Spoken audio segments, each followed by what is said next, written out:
ওকে,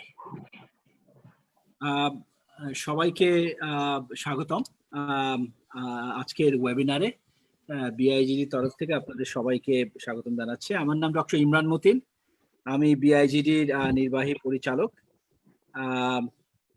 তো আজকের আমাদের ওয়েবিনারের বিষয়বস্তু হচ্ছে effects of COVID-19 on Bodo rice farmers, results from a rapid survey.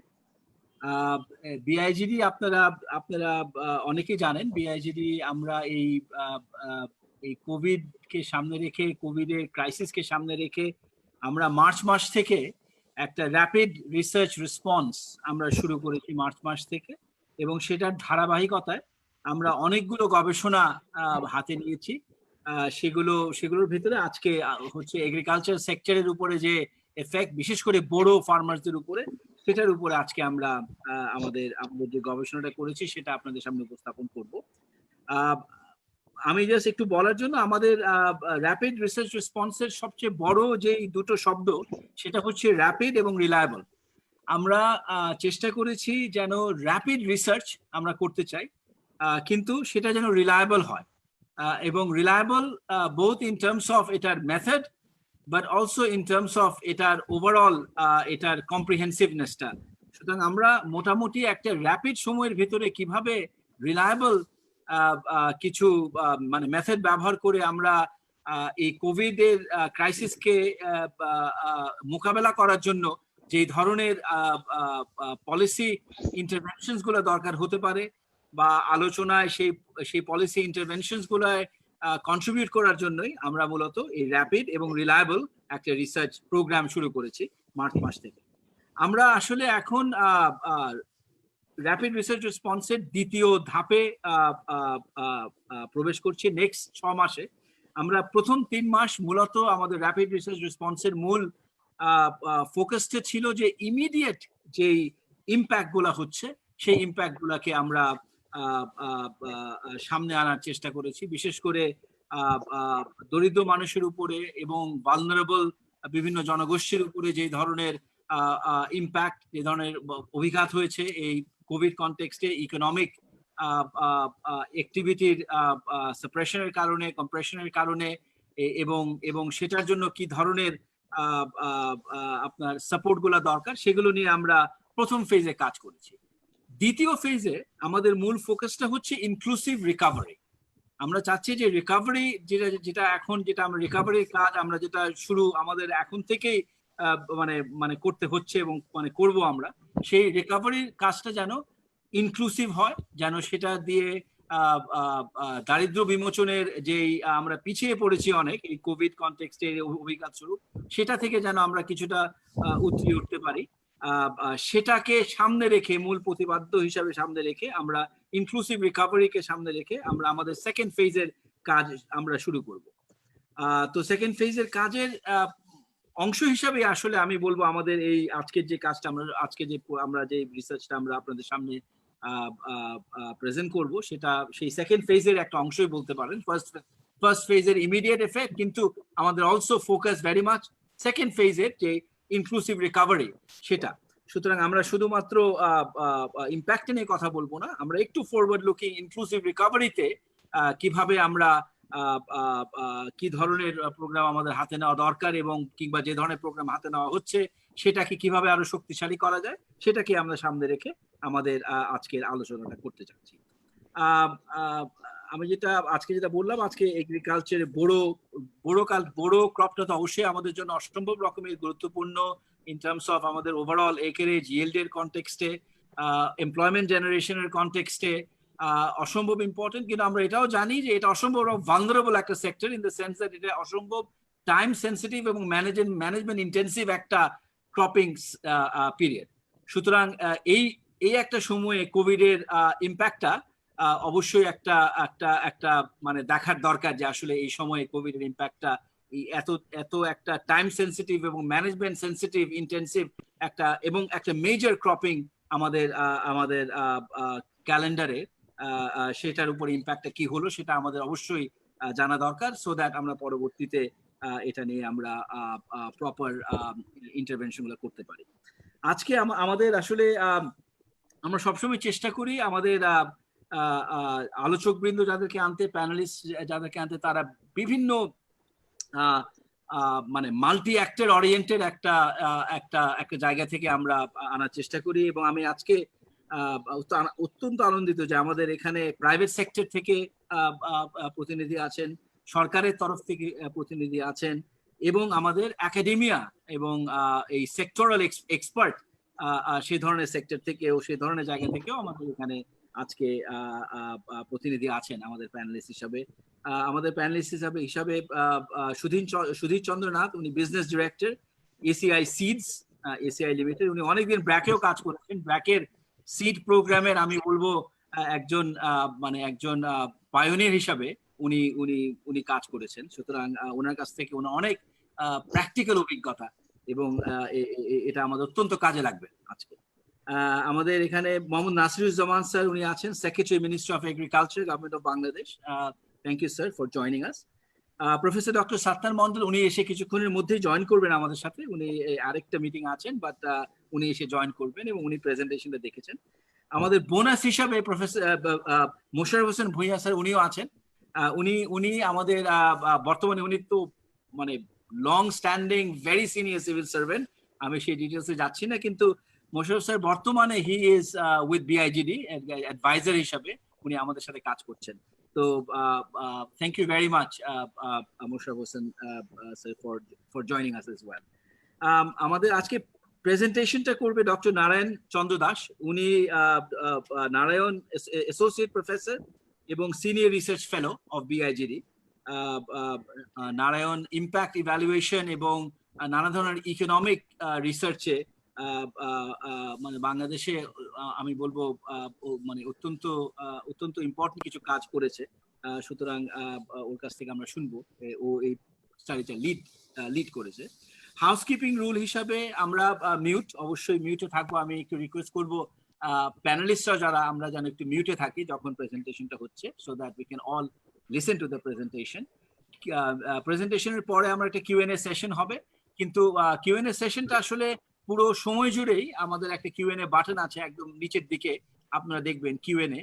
তো সেখানে একটু আপনারা সবাই পুরো ইয়েটা প্রেজেন্টেশন হওয়ার সময়ও এবং আলোচনার সময় আপনারা কিউএনএ তে প্লিজ আপনারা পার্টিসিপেট করবেন, এবং শেষে এগুলোকে আমরা আমাদের প্যানেলিস্টদের সামনে এবং প্রেজেন্টারদের কাছে উপস্থাপন করব কিছু ওনাদের রিয়াকশনের জন্য।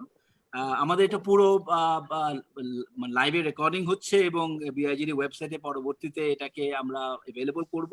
আমাদের হ্যাশট্যাগ বিআইজিডি রিসার্চ, আপনারা যদি সেটা কেউ টুইটার কিংবা অন্য কোনো জায়গায় যদি ব্যবহার করতে, আমি আপনাদের উৎসাহিত করব, #BIGD research.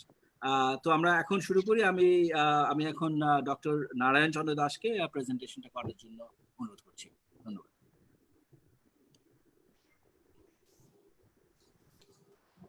Thank you doctor Imran Matin, ধন্যবাদ পরিচয় করে দেওয়ার জন্য। আপনারা দেখছেন যে আজকের presentation title the impact of COVID on Boro rice farmers. এটা আমরা গবেষণাটা করেছি মে জুন সময়কালে। প্রেজেন্টেশন করছি আমি নারায়ণ দাস, আমি বিআইজিটিতে আছি সিনিয়র রিসার্চ ফেলো হিসাবে।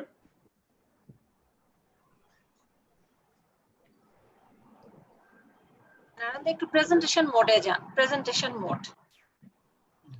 আচ্ছা, এর পাশেটা ডানেরটা। ঠিক আছে। তাহলে আমাদের গবেষণাতে যারা যারা ইনভলভ ছিলেন, আমি নারায়ণ দাস, আমি ইনভলভ ছিলাম। আরো ছিলেন Saiful Islam, research associate BIGD, Semab Rahman, research associate BIGD, doctor Imran Matin এটার সাথে ইনভলভ ছিলেন, এক্সিকিউটিভ ডিরেক্টর অফ বিআইজিডি।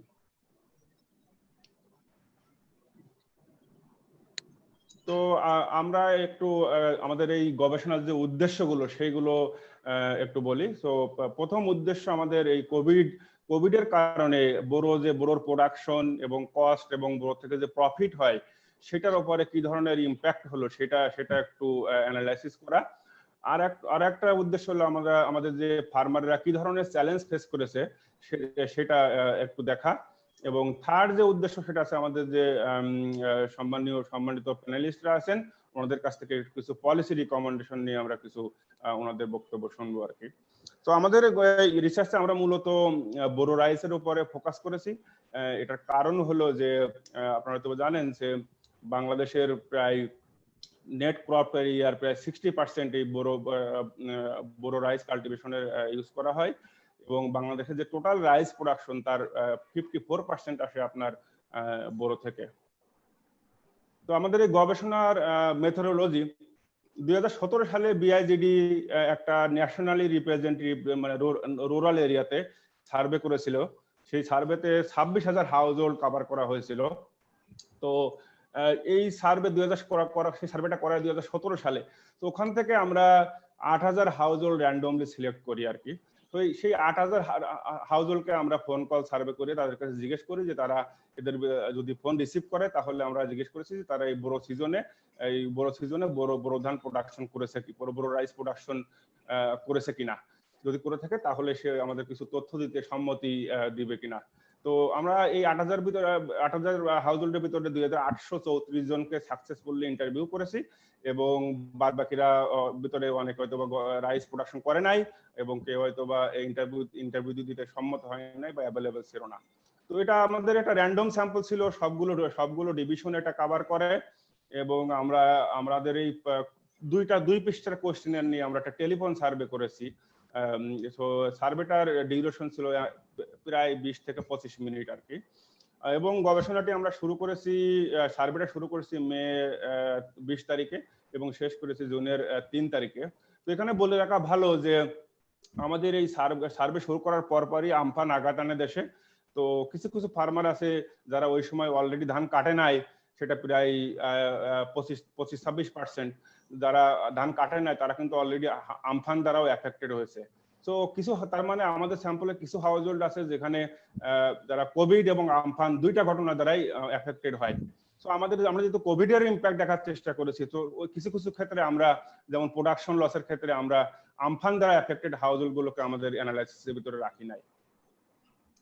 তো কিছু বেসিক ক্যারেক্টারিস্টিক্স আমাদের এই যে সার্ভে ফার্মারদের। তো আমি আগেই বলেছি যে আমাদের স্যাম্পল সাইজ 2,834 এবং এই ফার্মাররা গড়ে 89 শতাংশ ল্যান্ড কাল্টিভেট করেছে বোরো পেডিতে এবং এদের ভিতরে এই জমির ভিতরে 43% ছিল on average rented in land, যেটা আসলে যার ভিতরে আছে আপনার মর্গেজ, লিজ এবং আছে শেয়ার ক্রপিং। এবং আমরা যখন গবেষণা সার্ভেটা করেছি তখন দেখা গেছে যে 72% ফার্মার অলরেডি হারভেস্টেড দেয়ার রাইস।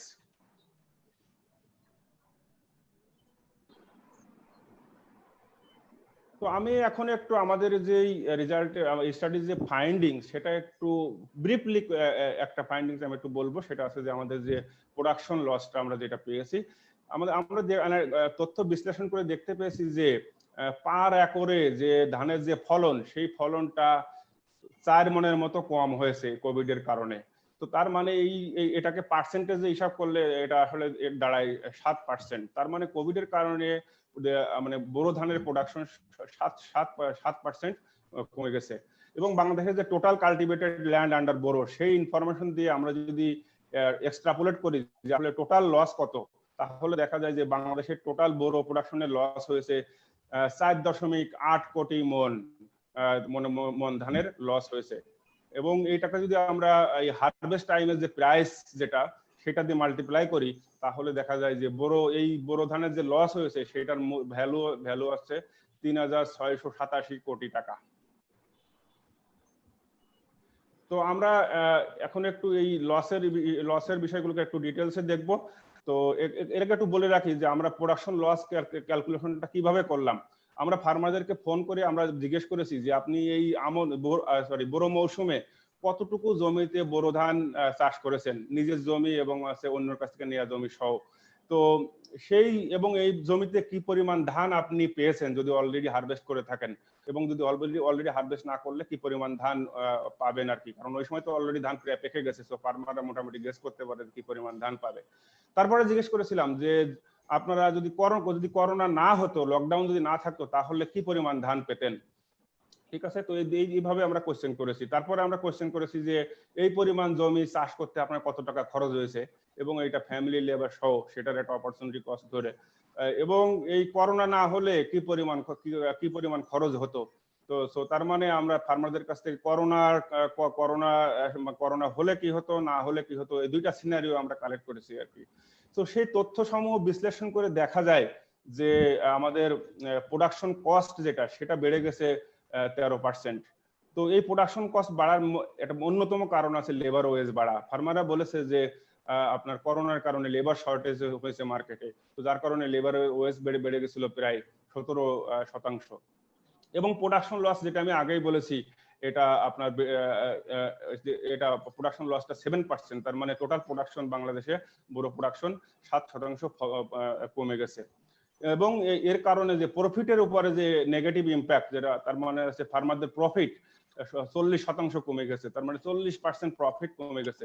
প্রফিট বেশি কমার কারণ আছে যে প্রফিটের বেসটা লো এই প্রোডাকশন আছে লেবার ওয়েজের তুলনায়। তো যেহেতু ফার্মাররা বলছে যে তাদের প্রোডাকশন কস্ট বেড়ে গেছে, তো আমরা একটু ক্রস চেক করার জন্য আমরা তাদের কাছে জিজ্ঞেস করেছিলাম, যারা বলেছে যে প্রোডাকশন কস্ট তাদের বেড়েছে, তাহলে আমরা জিজ্ঞেস করেছিলাম কেন আপনাদের প্রোডাকশন কস্ট বাড়লো। তাদের সেখানে মাল্টিপল রেসপন্স দিয়েছিল ফার্মাররা, 3টা করে উত্তর। তো সেগুলো বিশ্লেষণ করে দেখা যায় যে 65% ফার্মার বলেছে যে ওয়েজ বেড়ে যাওয়ার কারণে, 40% বলেছে যে আপনার পেস্টিসাইডের প্রাইস বাড়ার কারণে, সিমিলারলি আপনার ফার্টিলাইজার এবং ইরিগেশন কস্ট বাড়ার কথাও ফার্মাররা বলেছে। তো এটা এই ফার্টিলাইজার বা ইনপুট কস্ট কেন বাড়লো, আমার মনে হয় যে যেহেতু ওই সময় মার্কেটটা সীমিত আকারে খোলা ছিল, সাপ্লাই কিছুটা ডিসরাপশন হওয়াটা অস্বাভাবিক না, তো এই ক্ষেত্রে কিছুটা হয়তো প্রাইস বাড়াটা মনে হয়েছে যে খুব একটা অস্বাভাবিক না, যেটা ফার্মাররা রেসপন্ড করেছে। আর একটা আছে যে কারণ আছে যে ট্রান্সপোর্ট কস্ট, হ্যাঁ ট্রান্সপোর্ট কস্টও বেড়ে গেছে, যদিও খুব কম পার্সেন্টেজ, 1% ফার্মার বলেছে যে মানে আরো বেশি হারে বেশি সুদে লোন নিয়েছে ফার্মাররা। একই সাথে আমরা জিজ্ঞেস করেছিলাম কেন প্রোডাকশনের পরিমাণ কমলো, ঠিক আছে, সেক্ষেত্রে তারা বললো যে লেবার শর্টেজ ছিল একটা বড় কারণ প্রোডাকশন কমার, হ্যাঁ,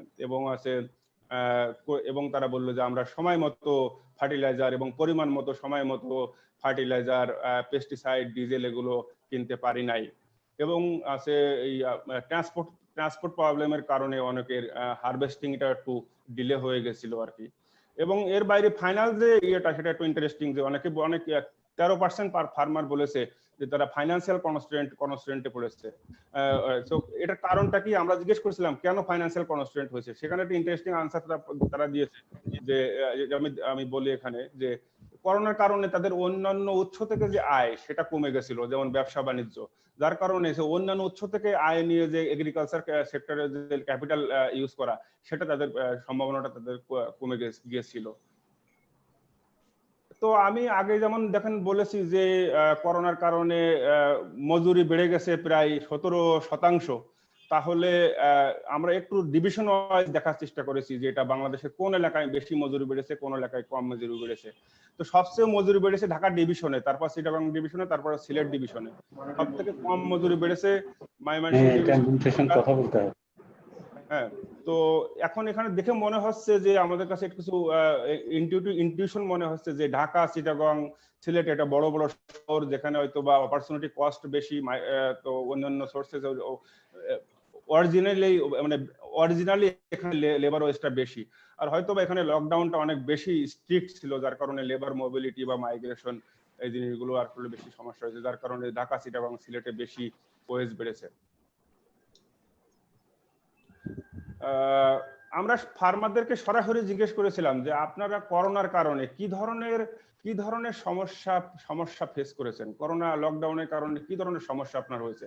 সেটা আগের মতোই, আগে যেমন আমি বলেছি, সেখানে 51% মানে 51% ফার্মার বলেছে লেবার শর্টেজ, 31% বলেছে যে টাইমলি ফার্টিলাইজার বা সময় মতো বা পরিমাণ মতো ফার্টিলাইজার বাই করতে পারি নাই, 36% বলেছে যে সময় মতো বা পরিমাণ মতো পেস্টিসাইড পারচেজ করতে পারে নাই।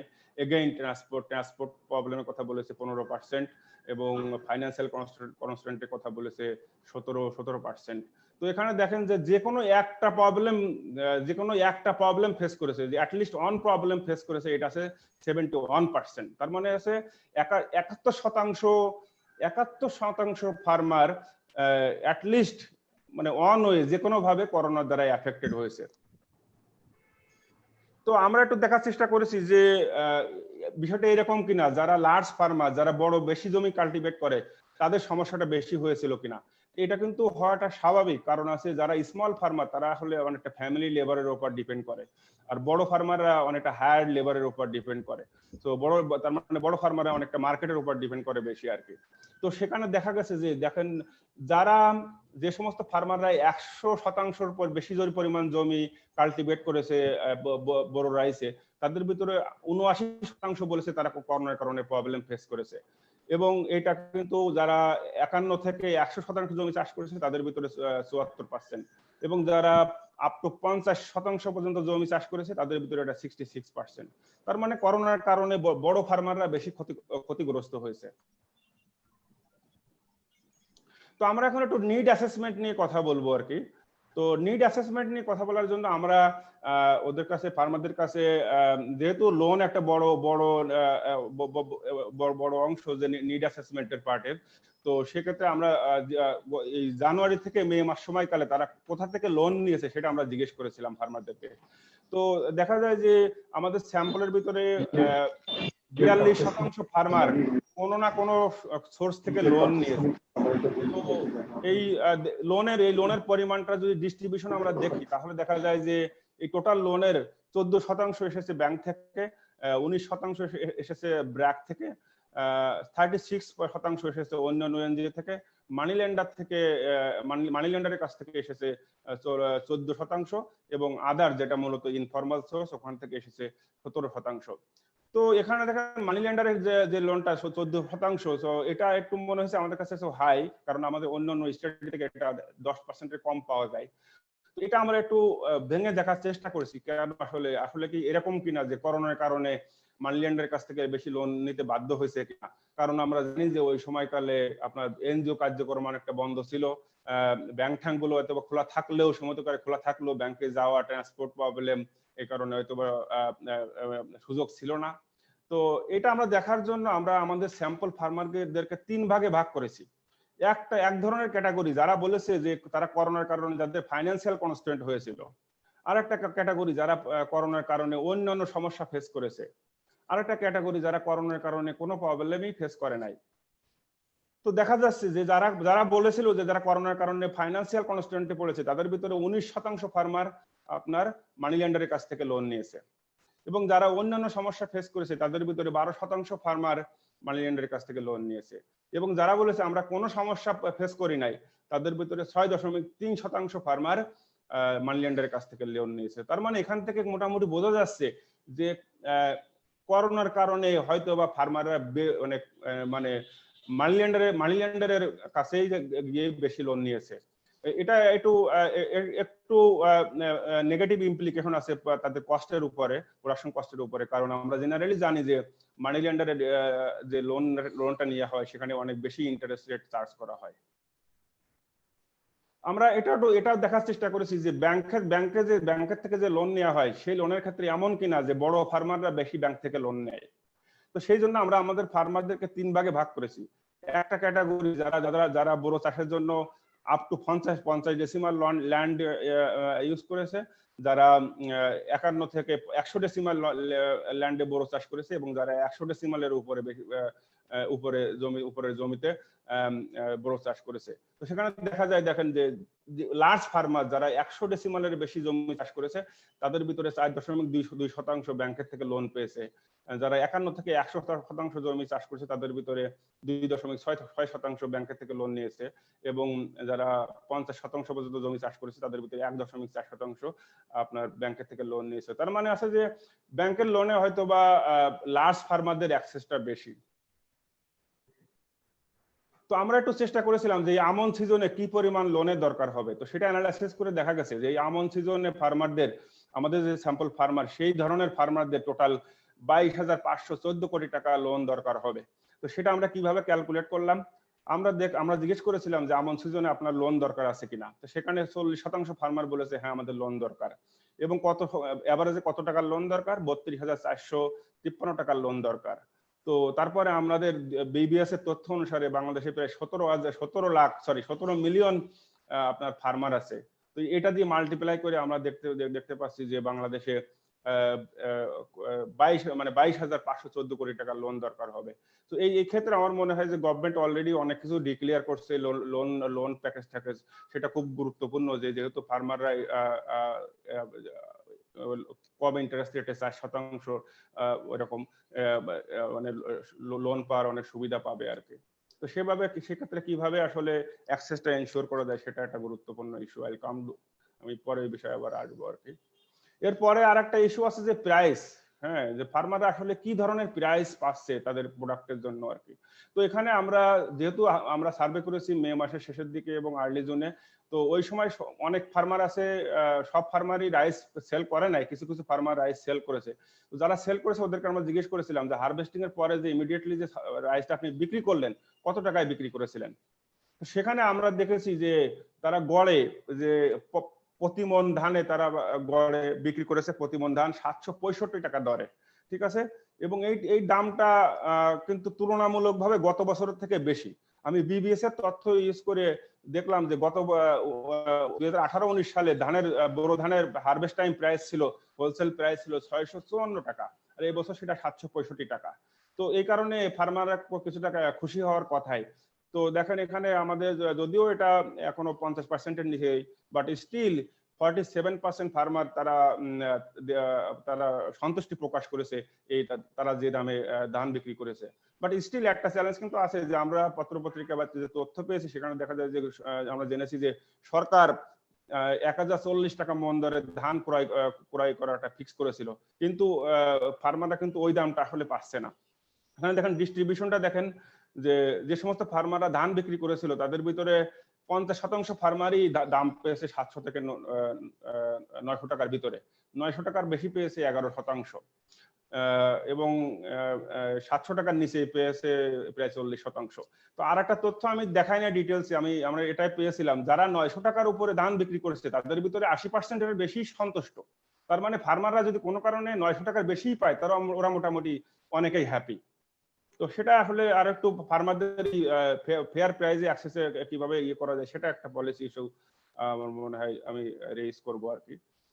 তো ফাইনালি আমার এই স্লাইডটাই শেষ। এখানে আমরা জিজ্ঞেস করেছিলাম সরাসরি ফার্মারদেরকে যে আপনারা ফার্মারদের সরকারের কাছে কি ধরনের সাপোর্ট, কি ধরনের সহায়তা আশা করেন। তো সেখানে ইন্টারেস্টিং, আমাদের অ্যানালাইসিসের আগে হয়তো ধারণা ছিল সবাই হয়তো টাকা পয়সার কথা বলবে, কিন্তু সেটা না। সবাই দেখেন যেটা বলছে যে 58% ফার্মার, 58% ফার্মার তারা বলছে যে আমাদেরকে সিডস দিতে হবে অ্যাজ গ্রান্টস, ঠিক আছে। 55% ফার্মার বলছে আমাদেরকে ফাইন্যান্সিয়াল সাপোর্ট দিতে হবে অ্যাজ গ্রান্টস, ঠিক আছে। আর 50% বলেছে যে তাদের ইন্টারেস্ট ফ্রি লোন দিতে হবে। আরো 35% ফার্মার বলেছে যে ফার্টিলাইজার এবং সিডস এর প্রাইস কমাতে হবে। আর একটা ইন্টারেস্টিং জিনিস, যে যদিও গভর্নমেন্টের এই অনেক প্রকল্প আছে যে ট্রেনিং দেওয়া বা এক্সটেনশন সার্ভিস দেওয়া, বাট তারপরেও মনে হয় হয়তো বা সবাই পায় না, বা হয়তো বা কোনো কারণে হোক সেটা যে ইনফরমেশন অ্যাবাউট ল্যান্ড কাল্টিভেশন এবং ট্রেনিং, 22% ফার্মার বলেছে তাদের আসলে ল্যান্ড কাল্টিভেশন এবং ট্রেনিং, ল্যান্ড কাল্টিভেশনের উপর তাদের তথ্য দরকার, অর্থাৎ তাদের ট্রেনিং দরকার। এগ্রিকালচার প্রোডাক্টের প্রাইস ফিক্স করা, এটা বলেছে 15% ফার্মার। মার্কেটিং কোয়াইট সিমিলার, এটা বলেছে 8% ফার্মার। তো এখন আমার প্রেজেন্টেশনের আমার ইস্যুগুলো মোটামুটি শেষ। আমি আমাদের সম্মানিত প্যানেলিস্টদের কাছে আমি 3টা কোশ্চেন একটু রেইজ করব আর কি, ওই বিষয়টা হাইলাইট করার জন্য সম্ভব হলে। So একটা first question, do we have the right mechanism to deliver financial assistance to small and marginal farmers? এটা একটা ইস্যু। সেকেন্ড ইস্যু আছে যে how can we have a stronger and timely seed distribution program involving government, non-government and private sector? Third issue, how can farmers directly benefit from government announced procured prices? So 3টা question আমি এখানে রেখে আমি আমার presentation শেষ করছি। সবাইকে ধন্যবাদ। Thank you Narayan.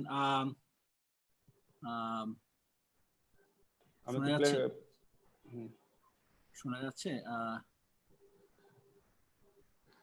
হ্যাঁ, শোনা যাচ্ছে। Okay, thank you. আমার মনে হয় আমরা এখন একটু প্যানেলিস্টদের কাছে যাই।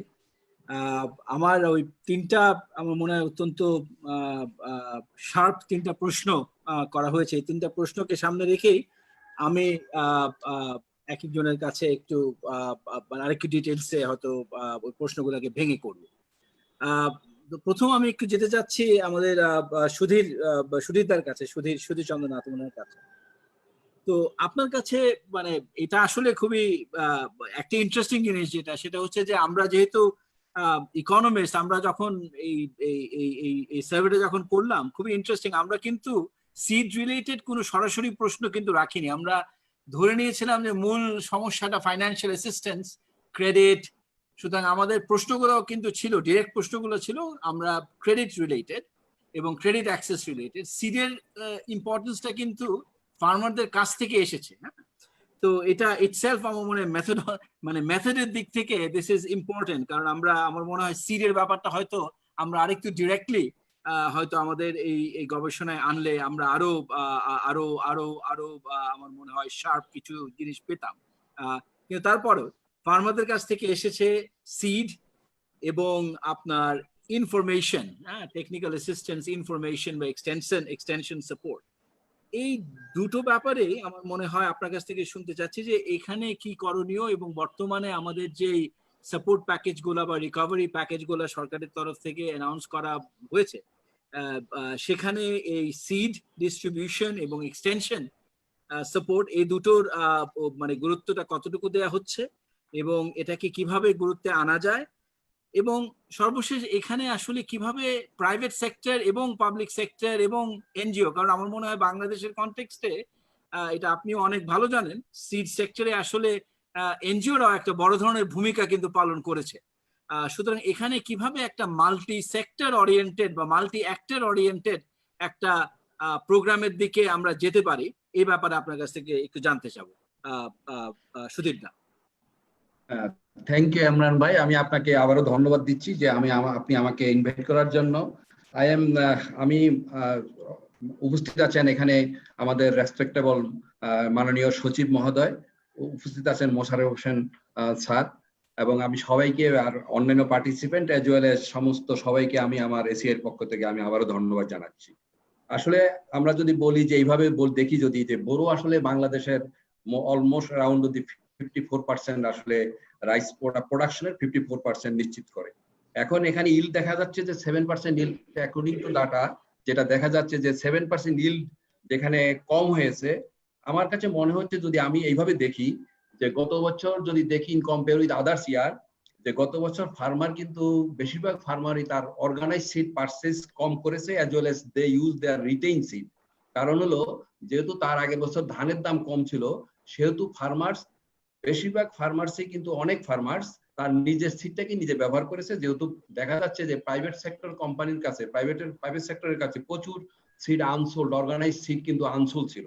সেহেতু আমি মনে করি যে এখানে যেহেতু রিটেইন সিড ব্যবহার করেছে, সেহেতু এটা একটা কারণ হতে পারে যে ইল্ড কম হওয়ার জন্য।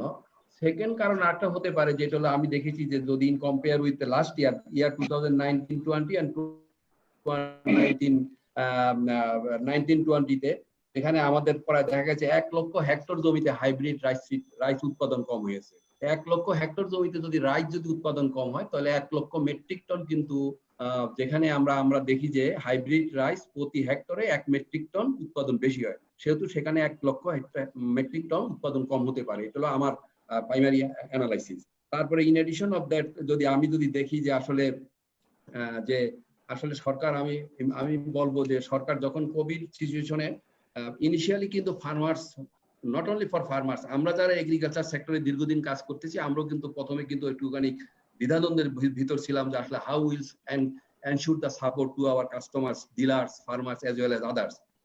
আমি কৃষি মন্ত্রণালয়ের প্রতি আমি আবারও ধন্যবাদ জানাচ্ছি মাননীয় কৃষি সচিব এজ ওয়েল এজ মাননীয় মন্ত্রী মহোদয়ের কন্টিনিউয়াস যে তার সাপোর্ট এবং বিভিন্ন প্রজ্ঞাপনের মাধ্যমে যে ব্যারিয়ার গুলা ছিল, লকডাউনের যে ব্যারিয়ার গুলা ছিল, এই ব্যারিয়ার গুলার জন্য গ্রাজুয়ালি কিন্তু এই সিচুয়েশনটা কিন্তু ইমপ্রুভ করে। আমরা এই মন্ত্রণালয়ের সমস্ত কাগজপত্র অ্যাজ আর্লি অ্যাজ পসিবল আমরা চেষ্টা করেছি বিভিন্ন অঞ্চলে কাস্টমারের কাছে, ডিলারদের কাছে পৌঁছানোর জন্য, অ্যাজ ওয়েল অ্যাজ ফার্মারের কাছে পৌঁছানোর জন্য, যাতে তারা কোনো ভয় ভীতি না পেয়ে যেন সিট পারচেজ করতে পারে এবং যেন তারা যেন ঠিক সময় মতো যেন জমিতে যেন সিট লাগাইতে পারে।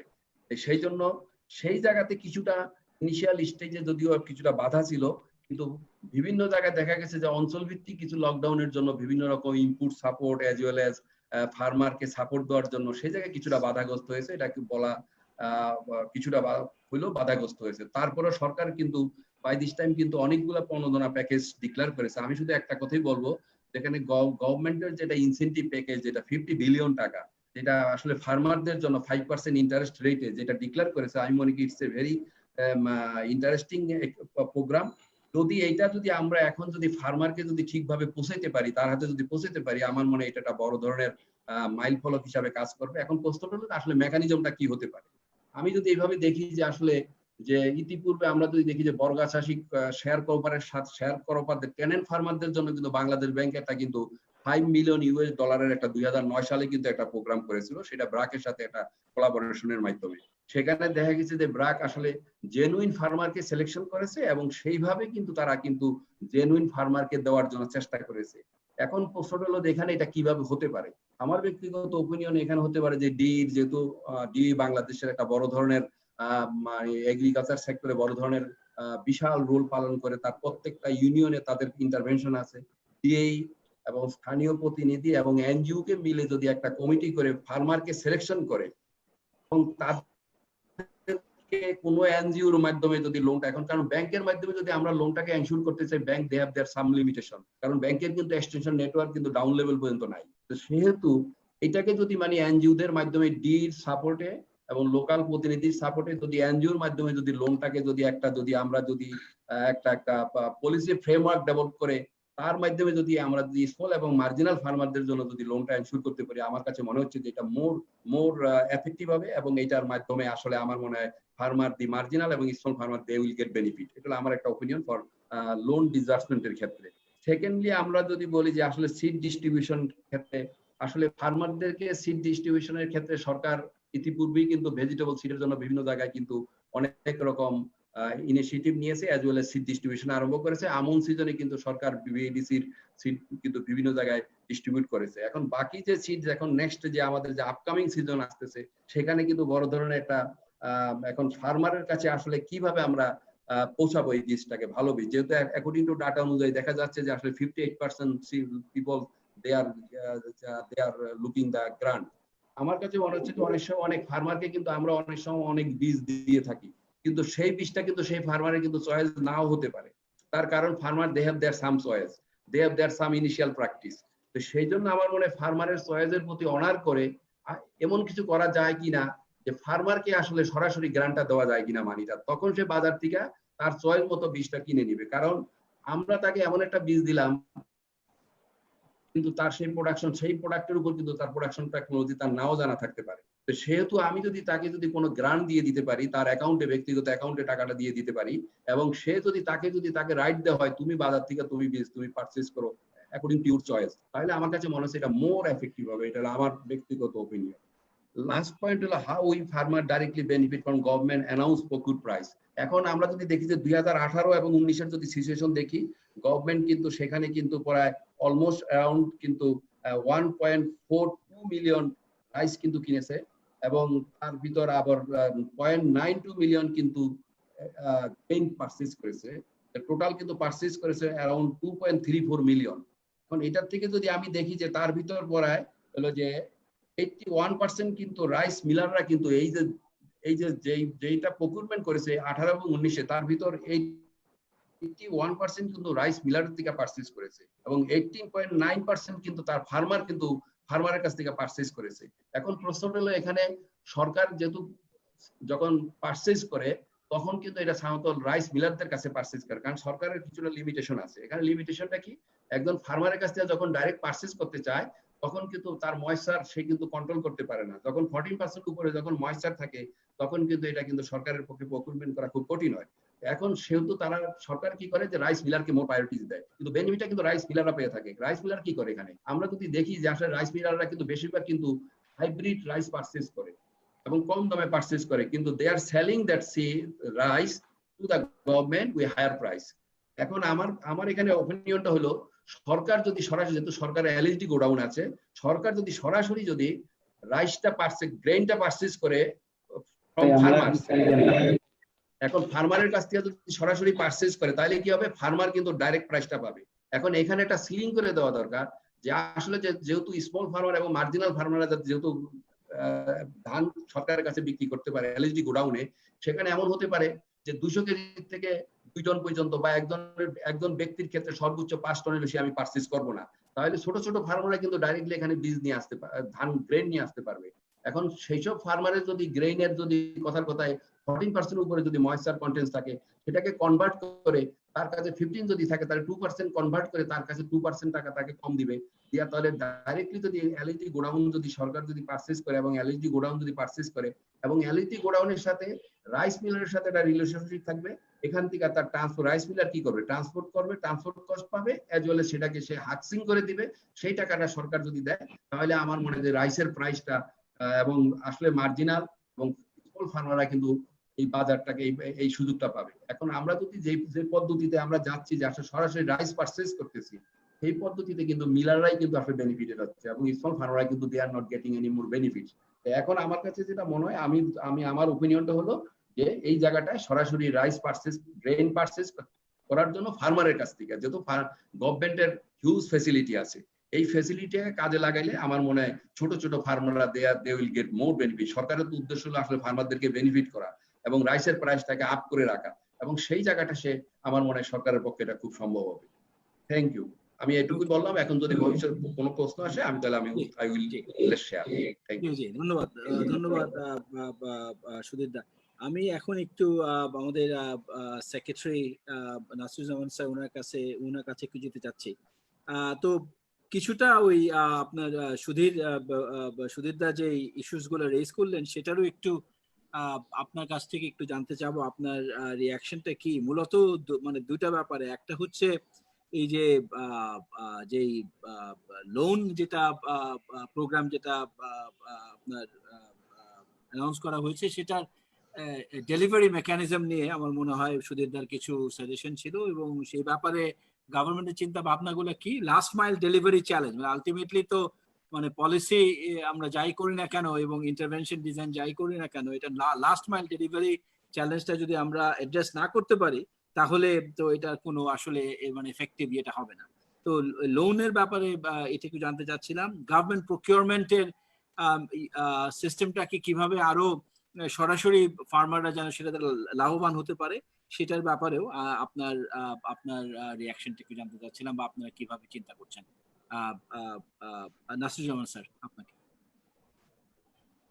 ধন্যবাদ। জনাব ইমরান মতিন, উপস্থিত আমাদের সিনিয়র জনাব মোশাররফ হোসেন ভুইয়া, যিনি একসময় আমাদের ক্যাবিনেট সেক্রেটারি ছিলেন, উপস্থিত আজকে সুধীর নাথ, যিনি চমৎকার আলোচনা করেছেন। আসলে এর যে গবেষণা প্রবন্ধটা উপস্থাপন করলেন জনাব নারায়ণ চন্দ্র নাথ, তাকেও আমি আন্তরিকভাবে ধন্যবাদ জানাচ্ছি। আমি একটু বিস্তারিত প্রথম থেকে বলতে চাই, তারপরে আমি ওই প্রশ্নগুলোর উত্তরে ধীরে ধীরে যাব। যেমন প্রোডাকশন কস্ট 13 ভাগ বেড়ে গেছে এবং লেবার ওয়েজ যেখানে 17 ভাগ, প্রোডাকশন কস্ট ফলে আমাদের 7% লস হয়েছে কৃষকের, এই কথাটা বলা হচ্ছে। আমি একটু এক্ষেত্রে প্রোডাকশন যেহেতু কমে গেছে বলছেন আমাদের সুধীরবাবু না, আমাদের উপস্থাপক, আমি একটু অন্য আরেকটা গবেষণার রেফারেন্স আমি এখানে টানতে চাই। যে গবেষণার আমাদের আরেকজন প্যানেলিস্ট ছিলেন এখানে, আজকে নাই, জনাব সাত্তার মন্ডল, তার একটি গবেষণা, সেখানে বলছেন কিশোরগঞ্জ এলাকার একটি এরিয়াকে নির্দিষ্ট করা হয়েছে। বিরেধান 28-এর উৎপাদন গতবার ছিল পার একরে 33 মন, এবছর হয়েছে 57 মণ। বিরিধান 29, গতবার ছিল 53 মণ, এবার হয়েছে 64 মণ। হাইব্রিড ধান গতবার ছিল 56 মণ, এবার হয়েছে 73 মণ। অর্থাৎ আমরা দেখতেছি এবার যে পত্রপত্রিকায় বিভিন্নভাবে বলা হচ্ছিল যে এবার বাম্পার ফলন হয়েছে।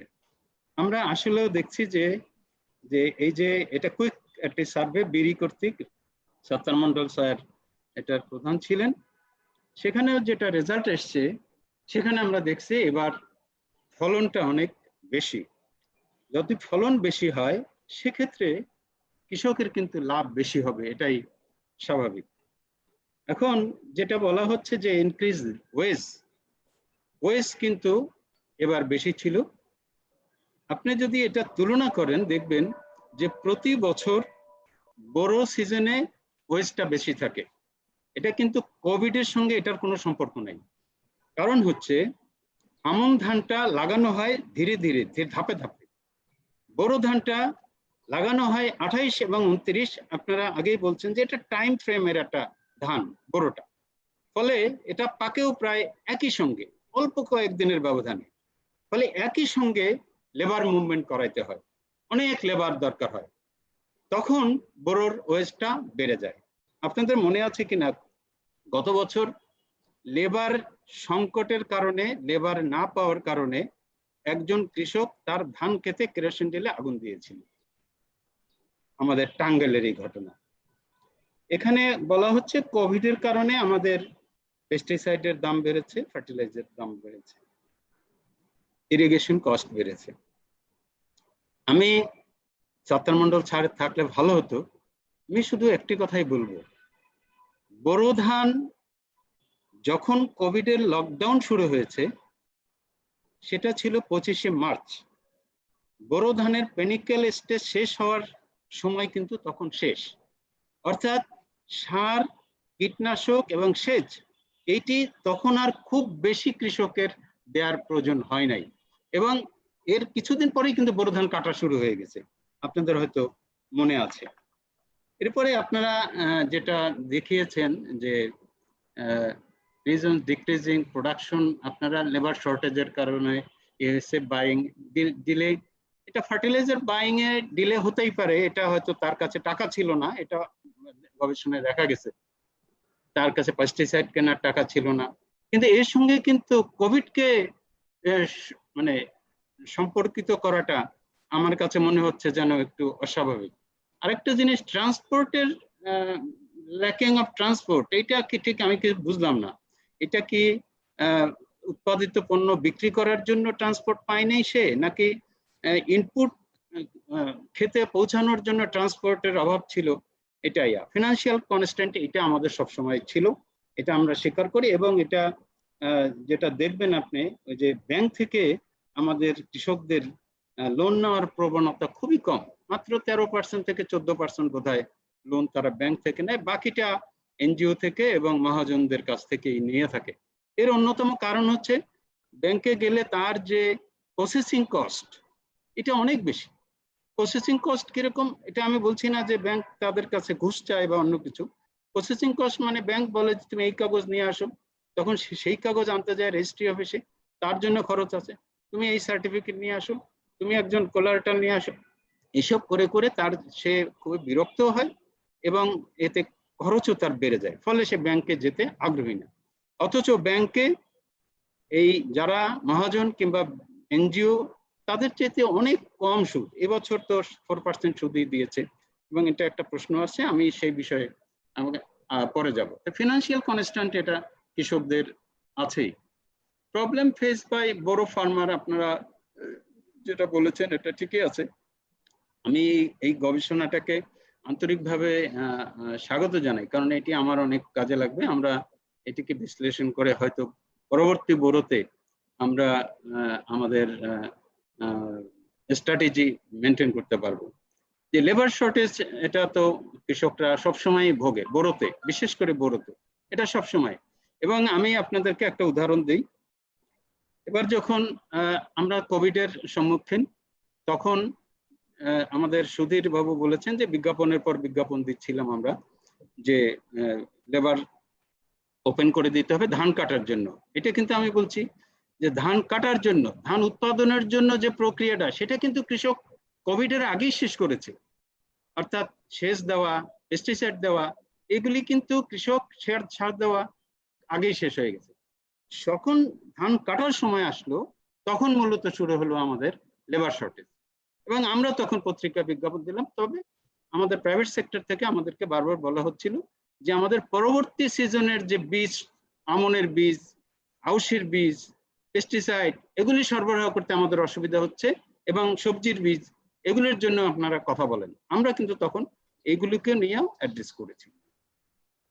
আমি সুনামগঞ্জের একটা উদাহরণ দিতে চাই। সুনামগঞ্জের শাল্লা, এটি একটি উপজেলা, শাল্লার সঙ্গে পাশে আরেকটা উপজেলা আছে। এই দুটো উপজেলার দায়িত্ব হচ্ছে একজন কৃষি অফিসার। আমি তাকে জিজ্ঞেস করলাম, তোমার ধান কাটতে কতদিন লাগবে? সে বলল, আমার ধান কাটতে স্যার 50 দিন লাগবে। অথচ আমার এই ধানটা কাটতে হবে 15 দিনের মধ্যে, লেবার নাই। আমরা বারবার বিজ্ঞাপন দিচ্ছি, তাও লেবার নাই। মাননীয় প্রধানমন্ত্রী যখন বললেন যে লেবার মুভমেন্ট অবারিত করে দিতে হবে, তখন লেবারের মুভমেন্টটা আমরা করাতে পারলাম। ডিসিদের মাধ্যমে বাস ভর্তি করতে লেবার নেই। ওই ছেলে আমাকে বলল যে এরপরও স্যার আমার হবে না। আমি বলছি, তোমাকে আমি মেশিন দেবো, তোমার কয়টা মেশিন লাগবে? বলে, স্যার আমার এখন 2টা মেশিন আছে, আরো 2টা হলে ভালো হয়, আমি হয়তো তাহলে 30 দিনের মধ্যে ধান কাটতে পারবো। আমি তখন তাকে 10টা মেশিন দিয়েছি, কম্বাইন হারভেস্টার। অর্থাৎ লেবারের যে সংকটটা, সেটা কিন্তু আমরা ওভারকাম করার চেষ্টা করেছিলাম মেশিনারিজের মাধ্যমে, কম্বাইন হারভেস্টার। এবং সে কিন্তু ঠিক 15 দিনের মধ্যে ধানটা আমার কেটে ঘরে তুলছে। এতে কিন্তু লেবার, এখানে যে হিসাবটা দেখানো হয়েছে, হিসাবটা কিন্তু দেখানো হয়েছে লেবারের কস্ট হিসাব করে। আসলে যখন আমরা মেশিনে ধান কাটি, তখন কিন্তু লেবারের যে কস্ট, তার চাইতে অনেক কম লাগে আমাদের মেশিনে ধান কাটলে। তাহলে যদি মেশিনে ধান কাটা হতো, তাহলে যদি সেই হিসাবে যদি এটা হিসাব করা হতো, তাহলে আমার কাছে মনে হয় যে এই যে 7% কম লাভ হচ্ছে কৃষকের, এটা কতটুকু মিনিমাইজ হতো আমার কাছে একটু হয়। ফেয়ার প্রাইজের ক্ষেত্রে আপনারা কথা বলেছেন যে কৃষক ফেয়ার প্রাইস পাচ্ছে কিনা। 1040 টাকা সরকারি দাম, এটা কিন্তু ফেয়ার প্রাইস না, এটা হচ্ছে সরকারি দাম। ফেয়ার প্রাইস আমি কোনটাকে বলবো? সাপ্লাই ডিমান্ডের ভিত্তিতে কৃষকের যে উৎপাদন খরচ, সেটি যখন উঠে আসবে, তার চেয়ে কিছু লাভে যখন কৃষক বিক্রি করবে, সেটা হবে ফেয়ার প্রাইস। এবং যখন এই ধান কাটা হচ্ছিল, একদম প্রথম দিকের কথা আমি বলছি, আমি কিশোরগঞ্জে খোঁজ নিলাম, যেখানে যেখানে ধান কাটা হচ্ছে 700, যেটা আপনারা বলছেন 765 টাকা, আসলে তখনও দামটা এরকমই ছিল, 750, 765, কেউ 780, আবার কোথাও কম, যেমন ধরেন মোটা ধান, যেটা একটু মোটা ধানটার দাম একটু কম ছিল 650। কিন্তু কৃষক খুশি। কৃষক খুশি কেন? তার মানে হচ্ছে তার লাভ হচ্ছে। কৃষক যখন খুশি, তখন ধরে নিতে হবে এটা হচ্ছে ফেয়ার প্রাইস। এখন গভর্নমেন্ট কেন 1040 টাকা দরে ধান কিনলো? গভর্নমেন্টের উদ্দেশ্য হচ্ছে দুটি। একটা হচ্ছে ধান কেনার চাইতে গভর্নমেন্ট আসলে চাউল কেনাই গভর্নমেন্টের মূল উদ্দেশ্য। গভর্নমেন্টের মূল উদ্দেশ্য হচ্ছে বাজারটাকে একটু আপে রাখা, যাতে কৃষকরা ধান বিক্রি করে লাভবান হতে পারে।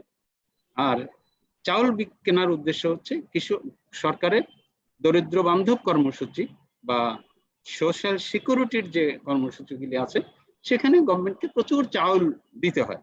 চাল সংগ্রহ করার কিন্তু মূল উদ্দেশ্য এটি। কিন্তু আমরা অনেকে মনে করি যে গভর্নমেন্ট বোধহয় এটা চালটাও সংগ্রহ করে এটার জন্য। আমি সিড ডিস্ট্রিবিউশনের ক্ষেত্রে আমি কিছু কথা বলতে চাই। সিড ডিস্ট্রিবিউশন যেটা করা হয়, বোরোর 80% সিড ডিস্ট্রিবিউশন কিন্তু আমাদের সরকারি এবং বেসরকারি প্রতিষ্ঠান মিলে সরবরাহ করে। কেবলমাত্র 20% হচ্ছে কৃষকের নিজের বীজ, আর 80% বীজ এটা বিএডিসি দেয়। এবং আমাদের যারা বড় বড় কোম্পানি আছে, এসিআই আছে, তারপরে অন্য যারা কোম্পানি আছে, লাল তীর আছে, তারা যারা আছেন, তারা আসলে এই বীজটা সবাই মিলে 80% আমরা সরবরাহ করতে সক্ষম। আর হাইব্রিড বীজটা প্রায় পুরাটাই কোম্পানি সরবরাহ করে, বিএডিসি অল্প কিছু হাইব্রিড বীজ সম্পর্কে। আমি কিন্তু বোরোর কথা বলছি, বোরোতে বাকি 20% কৃষক সংরক্ষণ করে। এই যে বীজটা কৃষক সংরক্ষণে তার মান কম, এজন্য কিন্তু তার ইল্ডও কিছুটা কম হয়। আমরা কৃষককে নিরন্তর নিরুৎসাহিত করি যে কৃষক যেন নিজের বীজটা নিজে সংগ্রহ না রাখেন, এটা সরকারের যে বীজটা দেয় বা প্রাইভেট কোম্পানি দেয় সেটা সংগ্রহ করেন, তাহলে তার উৎপাদন খরচটা উৎপাদনটা বাড়বে। ফলে উৎপাদন বাড়লে স্বাভাবিক কারণেই তাদের হবে। কৃষকের যে চাহিদাটা আমি দেখলাম যে seed distribution as a grant, seed grant হিসাবে সিড ডিস্ট্রিবিউশন করা সম্ভব, এটা অসম্ভব কিছু না। আমি হিসাব করে দেখছি যে যত সিড আমাদের বোরোতে লাগবে তার কস্ট সর্বোচ্চ হলে 100 কোটি টাকা লাগবে। 100 কোটি টাকা সরকারকে দেওয়া এমন কিছু না। আমাদের মোট সিডের ডিমান্ড হচ্ছে 1,40,000 মেট্রিক টন। 1,40,000 মেট্রিক টনকে আপনি যদি আমি 60 টাকা হিসাবে সরকারি দাম যেটা সেটা আছে, টোটাল বীজ ধরলাম আমি বিএডিসি তৈরি করলো 60 টাকা যদি আমি হিসাব করি, তাহলে এরকমই হয় 100 টাকা 80 কোটি। যেহেতু প্রাইভেটের দাম একটু বেশি, হাইব্রিডের দাম বেশি, আমি 80 থেকে 100 কোটি টাকা ধরলাম। 100 কোটি টাকা পর্যন্ত বিতরণ করা অসম্ভব কিছু না। কিন্তু প্রশ্ন হচ্ছে অর্থনীতির নিয়ম অনুযায়ী আপনি যখনই এই বীজ ফ্রি দিতে যাবেন তখন আমার কৃষক পর্যন্ত আদৌ নাও উপস্থিত পারে, কারণ আমি তো একটা নির্দিষ্ট অ্যামাউন্ট দেব। সবাই তো কৃষক না গ্রামে। দেখা যাবে যাদের মাধ্যমে, আমি অন্য আর একটা উদাহরণ দিই তাহলে বুঝতে পারবেন। একটি এলাকায় একটা সাইক্লোন হলো কিংবা জলোচ্ছ্বাস হলো, সেখানে বিদেশি একটি এনজিও কিছু খুব উন্নত মানের কম্বল নিয়ে আসলো দরিদ্রদের মধ্যে বিতরণ করার জন্য। একটা কম্বলের দাম ধরি 5,000 টাকা বা 10,000 টাকা।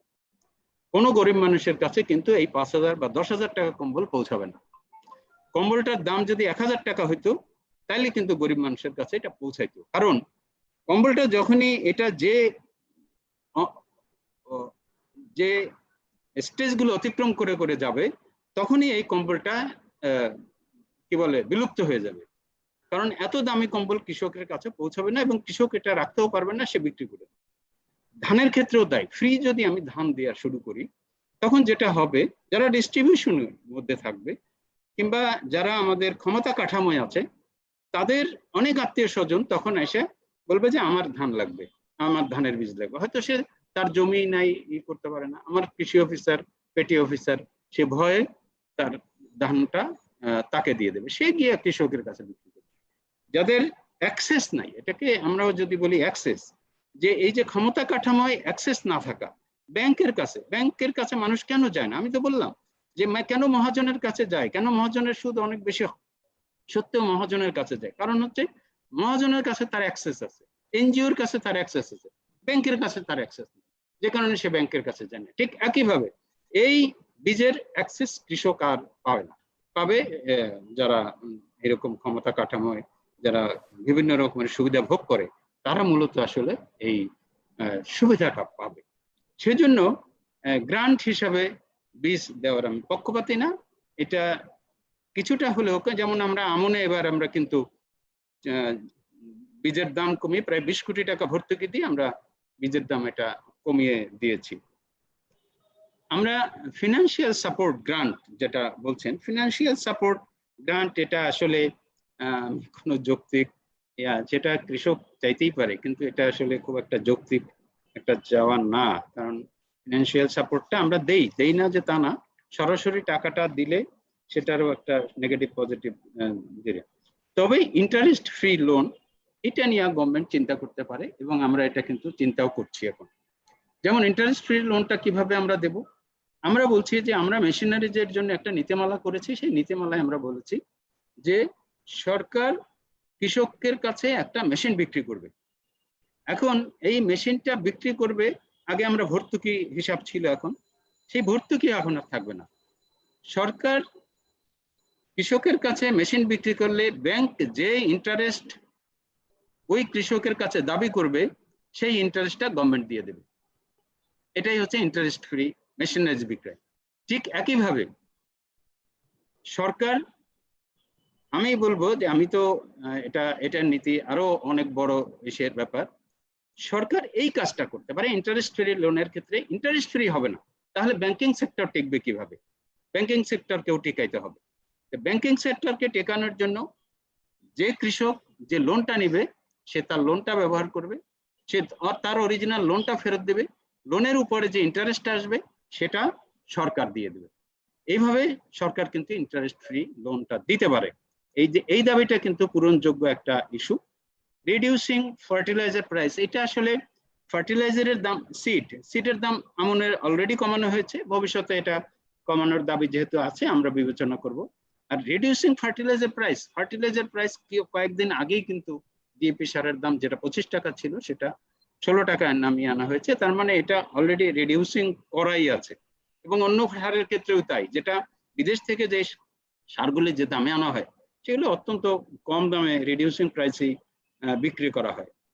ফিক্সিং প্রাইস এগ্রিকালচার প্রোডাক্টস, একটা জিনিস কি বাজারে যে কোনো জিনিসের, যারা অর্থনীতিবিদ, আমি সত্তর মন্ডল স্যারে নাই আজকে, যে একটা দ্রব্যের দাম নির্ধারণ হবে সাপ্লাই অ্যান্ড ডিমান্ডের ভিত্তিতে, এটা আপনি কখনোই নির্ধারণ করে দিতে পারবেন না, তাহলে বাজার থেকে উধাও হয়ে যাবে।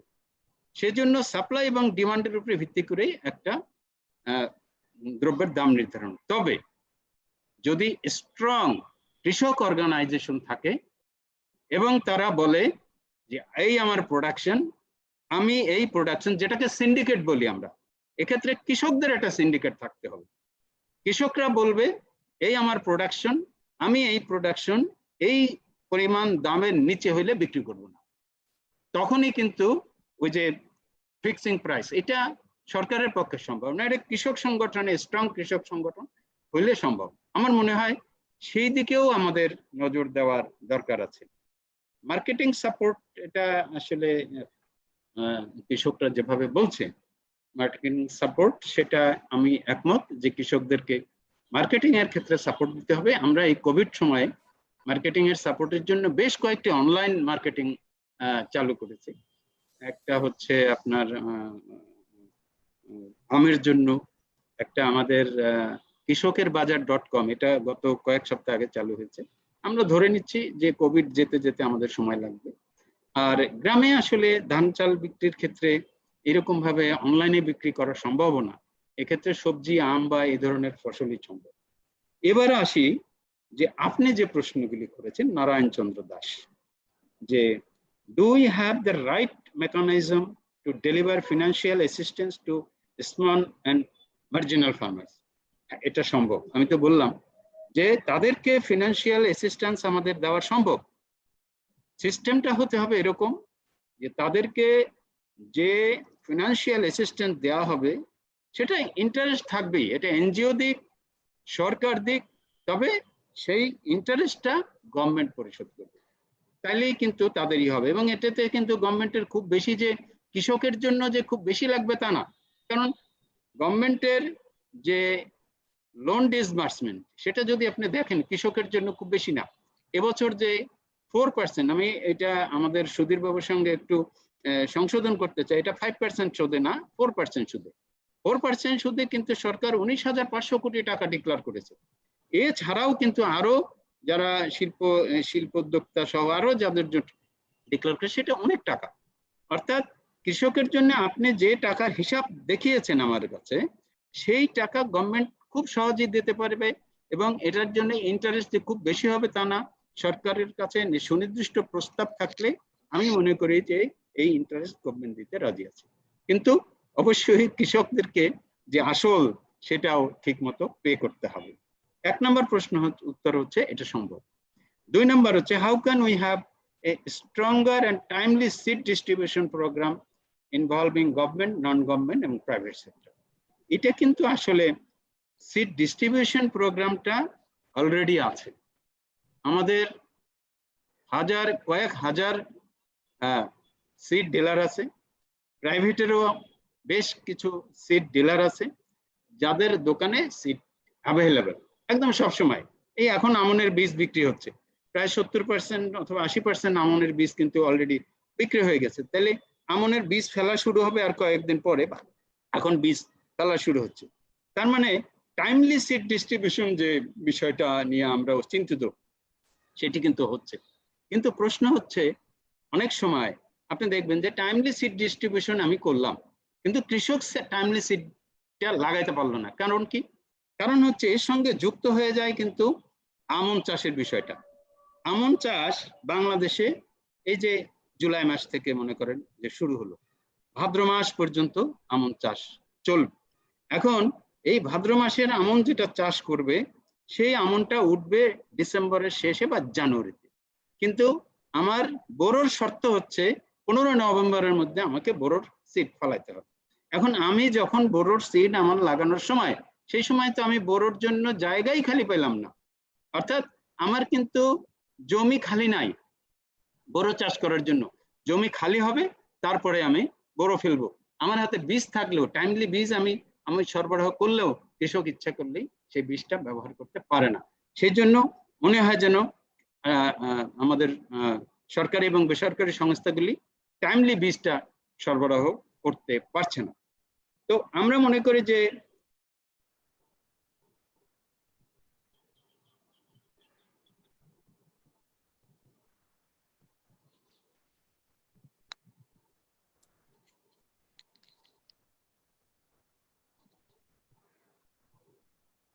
আমার মনে হয় we have lost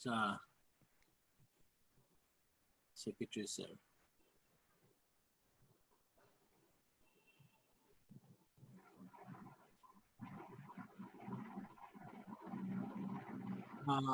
ওকে, আমার মনে হয় হোপফুলি উনি আবার ফেরত আসবেন। উনি অনেক ডিটেইলে আমাদের সমস্ত ফার্মার্স রেকমেন্ডেশন এবং আমাদের যে প্রশ্নগুলো সেগুলোর উত্তর দিচ্ছিলেন। So this was really good.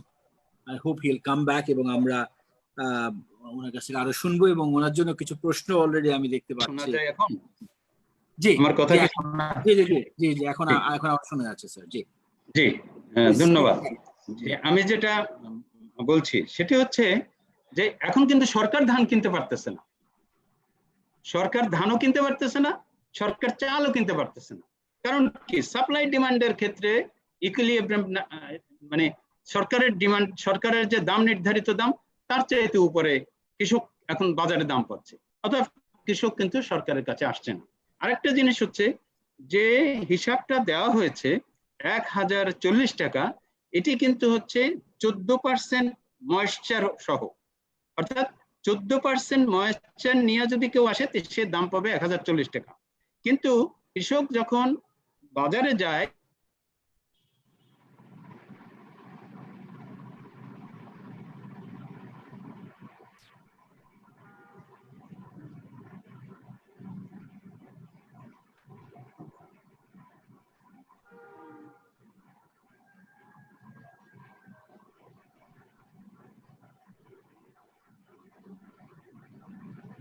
মনে হয় আমরা কন্টিনিউ করি। স্যার আসলে আবার হয়তো ওনার কাছ থেকে একটু সময় নিয়ে শুনবো। আমি এই পর্যায়ে একটু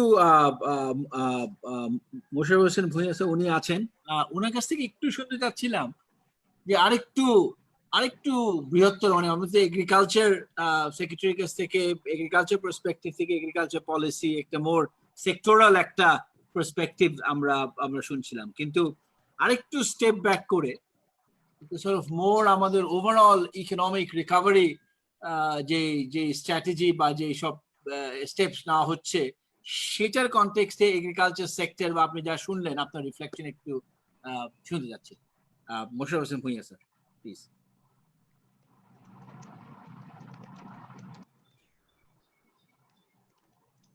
আপনি মিউটে আছেন। মিউট করেছে, আমি করিনি। হ্যাঁ, এখন বোধহয় ঠিক আছে। এখন ঠিক আছে। আমি শুরুতে যেটা বলছিলাম যে আমি এই সেক্টরে খুব বেশি আপডেটেড না, বা কাজে আমি শুনেছি এবং হ্যাভ বিন বেনিফিটেড। তবে আপনি যেটা বললেন ম্যাক্রো পলিসি পার্সপেক্টিভ থেকে, সেটা হলো যে আমার মনে হয় যে এগ্রিকালচার সেক্টর আমাদের আমি একটু শেষ করে নেই। ঠিক আছে, একটা জিনিস হচ্ছে সরকার ধান কেনে এবং ধান এবং চাল মিলিয়ে যে ক্রয় করা হয়, এবার যেমন ধরেন এবার এই সর্বোচ্চ চাল কেনার প্রোগ্রাম হচ্ছে 10 লক্ষ মেট্রিক টন, ধান কেনার লক্ষ্য হচ্ছে 8 লক্ষ মেট্রিক টন, আর কিছু আতপ চাউল কিনবে, এটা মানে 1-1.5 লক্ষ মেট্রিক টন, আর কিছু গম কিনবে 75,000 মেট্রিক টন। এত অল্প কিনে সব কৃষককে আপনি কখনোই সুবিধা দিতে পারবেন না।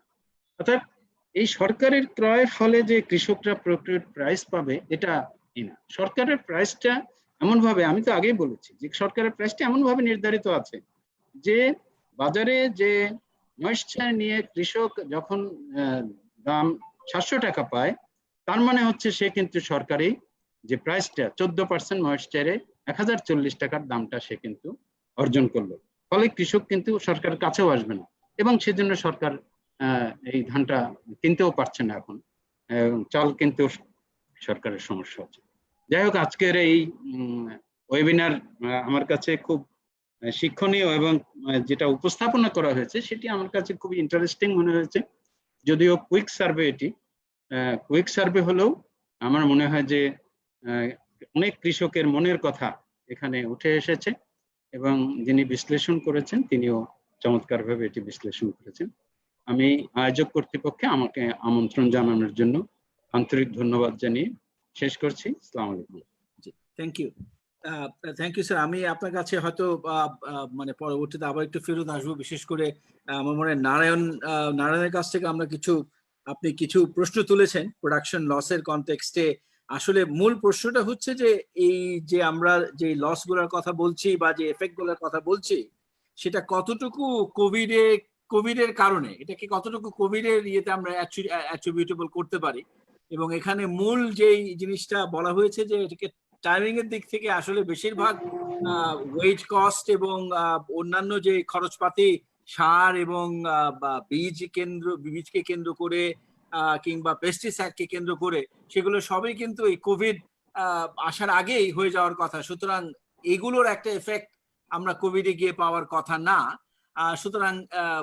সুতরাং এটা একটু মানে বোঝা দরকার যে আসলে আমরা এটাকে কিভাবে কোভিড এর এফেক্ট হিসাবে কিভাবে এটাকে দেখতে পারি। এই প্রশ্নটা নারায়ণ মনে হয় তুমি পরে যদি একটু আলোকপাত করতে পারো, আমার মনে হয় এটা ভালো হবে। মানে from a methods point of view আমরা এটা কিভাবে করেছি। অবশ্যই র্যাপিড সার্ভের কারণে, এটা তো একটা ফুল স্কেল সার্ভে না, আমরা তো সরেজমিনে গিয়ে অনেক কিছু দেখিনি।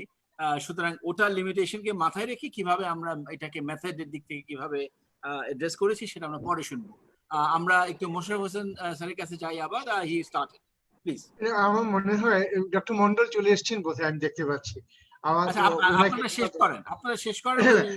আমি জাস্ট একটাই কথাই বলি যে এখানে যে 3টা পয়েন্ট এসছে, যেটা 3টা প্রশ্ন রেজ করা হয়েছে, 3টাই খুব ভ্যালিড, খুব রেলেভেন্ট, ইম্পর্টেন্ট। একটা হচ্ছে ফাইন্যান্সিয়াল অ্যাসিস্ট্যান্স, একটা হচ্ছে সিড, এবং আরেকটা হচ্ছে ফেয়ার প্রাইস। এবং আমার মনে হয় নাসির খুব সুন্দরভাবে গভর্নমেন্টের পার্সপেক্টিভ তুলে ধরেছে। আমি যেটা বলতে চাই আমার এক্সপিরিয়েন্স থেকে, যে এমনিতে এগ্রিকালচার সেক্টর কিন্তু একটা প্রায়োরিটি সেক্টর বাংলাদেশে, এবং হিস্টোরিক্যালি এটা প্রায়োরিটি সেক্টর। এবং এগ্রিকালচার সেক্টর এমন একটা সেক্টর যেখানে আমাদের রিসার্চের অ্যাপ্লিকেশন সবচেয়ে এনকারেজিং। এটা আমি অনেক জায়গায় শেয়ার করেছি জিনিসটা। এবং সেই কারণে যেহেতু, এবং এই একটা সেক্টর যেখানে পলিসির সঙ্গে ইমপ্লিমেন্টেশনের বেটার লিঙ্কেজ আছে। তারপর আপনার ফ্লস থাকতেই পারে, সেটা তো অন্য বিষয়, কিন্তু ওভারঅল এটা আমার অ্যাসেসমেন্ট। এবং আমার ধারণা যে এই ক্ষেত্রে এগ্রিকালচার সেক্টরের ক্ষেত্রে পলিসির চেয়ে অন্য সেক্টরের ক্ষেত্রে এক কথা প্রযোজ্য, যে ডেলিভারি, আপনি যেটা বলছিলেন যে লাস্ট মাইল ডেলিভারি চ্যালেঞ্জটা, এটা এই ক্ষেত্রেও ইম্পর্টেন্ট। আমরা এগ্রিকালচারে যাদেরকে আমরা অ্যাড্রেস করতে চাই, যাদেরকে রিচ করতে চাই, তাদের যে প্রপার টার্গেটিং, এটা ইম্পর্টেন্ট। যে গভর্নমেন্ট যে পলিসি সাপোর্টটা দিচ্ছে, এটা ফাইন্যান্সিয়াল সাপোর্ট হোক বা অন্য কোনো ফর্ম অফ সাপোর্ট, এটা প্রপার টার্গেটিং হচ্ছে কিনা, এবং যারা দরকার তারা পাচ্ছে কিনা, এই জিনিসটা এনশিওর করাই কিন্তু আমাদের জন্য খুব ইম্পর্টেন্ট। তো এই ক্ষেত্রে একটু বড় সুবিধা হলো আমাদের এগ্রিকালচারে কিন্তু আমাদের নেটওয়ার্ক খুব বিশাল, এটা অবশ্যই হেলথ এবং পপুলেশন কন্ট্রোলে প্রযোজ্য, এগ্রিকালচার জন্য প্রযোজ্য, আমাদের ব্লক পর্যায় পর্যন্ত আমাদের কর্মী রয়ে গেছে। কাজেই এটাকে যদি আমরা প্রপারলি ইউজ করতে থাকি তাহলে এটা গভর্নমেন্ট যে স্টিমুলাস প্যাকেজের কথা বলেন, যে পলিসির কথা বলছেন, এটার সুবিধা কৃষকদের কাছে পৌঁছানো এটা কঠিন কিছু না। Thank you. আমার মনে হয় আমিও খুব eagerly waiting for. Thank you. জি জি, না থ্যাংক ইউ ভেরি মাচ। আমি জাস্ট এই কনটেক্সটে আমি একটু পরে যদি সময় হয় একটু ফেরত আসতে চাবো নাসিরুজ্জামান স্যারের কাছে, কারণ একটা প্রশ্ন যেটা একজন একজন একজন করেছেন, একজন পার্টিসিপেন্ট, সেটা হচ্ছে যে আমাদের এই এই যে লাস্ট মাইল ডেলিভারি চ্যালেঞ্জের কনটেক্সটে একটা বারবার জিনিসটা আসে যে আসলে আমরা অনেক স্টেপস নিতে পারছি না, মনে করছি হয়তো স্টেপসটা নেওয়া ঠিক, কিন্তু যেহেতু আমাদের প্রপার ডেটাবেস নেই, যেহেতু আমাদের প্রপার কৃষকদের লিস্ট নেই বা বা গরিব মানুষের লিস্ট নেই, সেটা সোশ্যাল সেফটি নেটের ক্ষেত্রে আমরা শুনেছি, এবং এই যে একটা লিস্ট এবং ডেটা বেস নেই, এটা কিভাবে আমরা সমাধান করব সামনে, কিংবা এতদিন পর্যন্ত কেন আমাদের সেই লিস্টে নেই, কনস্ট্রেন্ট গুলো কি ছিল, এবং এগুলাকে কিভাবে আমরা সুরাহা করতে পারি যেন পরবর্তীতে সামনে আসলে এই ধরনের একটা সমস্যা আমাদের হবেই, এই ধরনের প্যান্ডামিক তো আসবেই, আমরা যেন এই ধরনের ক্রাইসিস গুলাতে আরো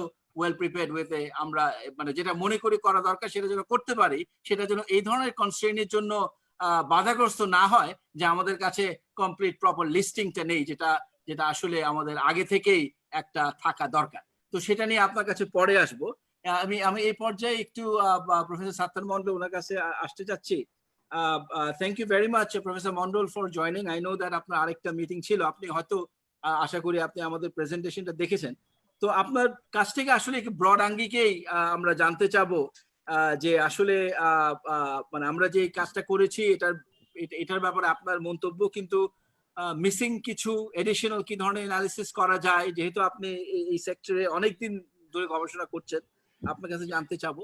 কিন্তু আমি এটাও জানতে চাবো গভর্নমেন্ট সরকারের যে রিকভারি প্রোগ্রামটা, সেই রিকভারি প্রোগ্রামের মিসিং এলিমেন্টস গুলো কি, বা আর কি কি ধরনের জিনিস আমাদের চিন্তা করার দরকার আছে, কিংবা লাস্ট মাইল ডেলিভারির কনটেক্সটে। কারণ একটা জিনিস আমরা যখন আপনি স্যার ছিলেন না, যখন নাসিরুজ্জামান স্যার উনি বলছিলেন, এবং এটা আমার খুব মনে খুব গুরুত্বপূর্ণ, সেটা হচ্ছে যে লাস্ট মাইল ডেলিভারি চ্যালেঞ্জের একটা মূল জিনিসটা হচ্ছে যে আমি কিভাবে একটা ইনসেন্টিভ কম্প্যাটিবল ডিজাইন তৈরি করব, যে আসলে সাবসিডিটা আমি কাকে দিব, সাবসিডিটা কোথায় দিব, কাকে দিব, দিলে কিভাবে মার্কেট প্রিন্সিপালকে ডিস্টর্ট না করে যেন আমি মানে আমার ইন্টেন্ডেড এফেক্টটা পেতে পারি। এটা কিন্তু একটা ডিজাইন চ্যালেঞ্জ। তো এটার কনটেক্সটেও আমার মনে হয় আপনার কাছ থেকে যদি আমরা কিছু শুনতে পারি as a expert in this area, that would be really good. Professor Sattar Mondal.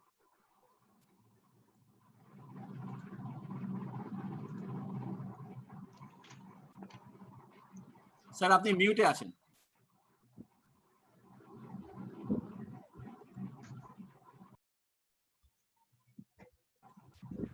আপনি এখনো মিউট। থ্যাংক ইউ এখন শুনে থ্যাংক ইউ ইমরান। সবাইকে ধন্যবাদ। ফার্স্ট অফ অল আমার অ্যাপোলজি যে আমি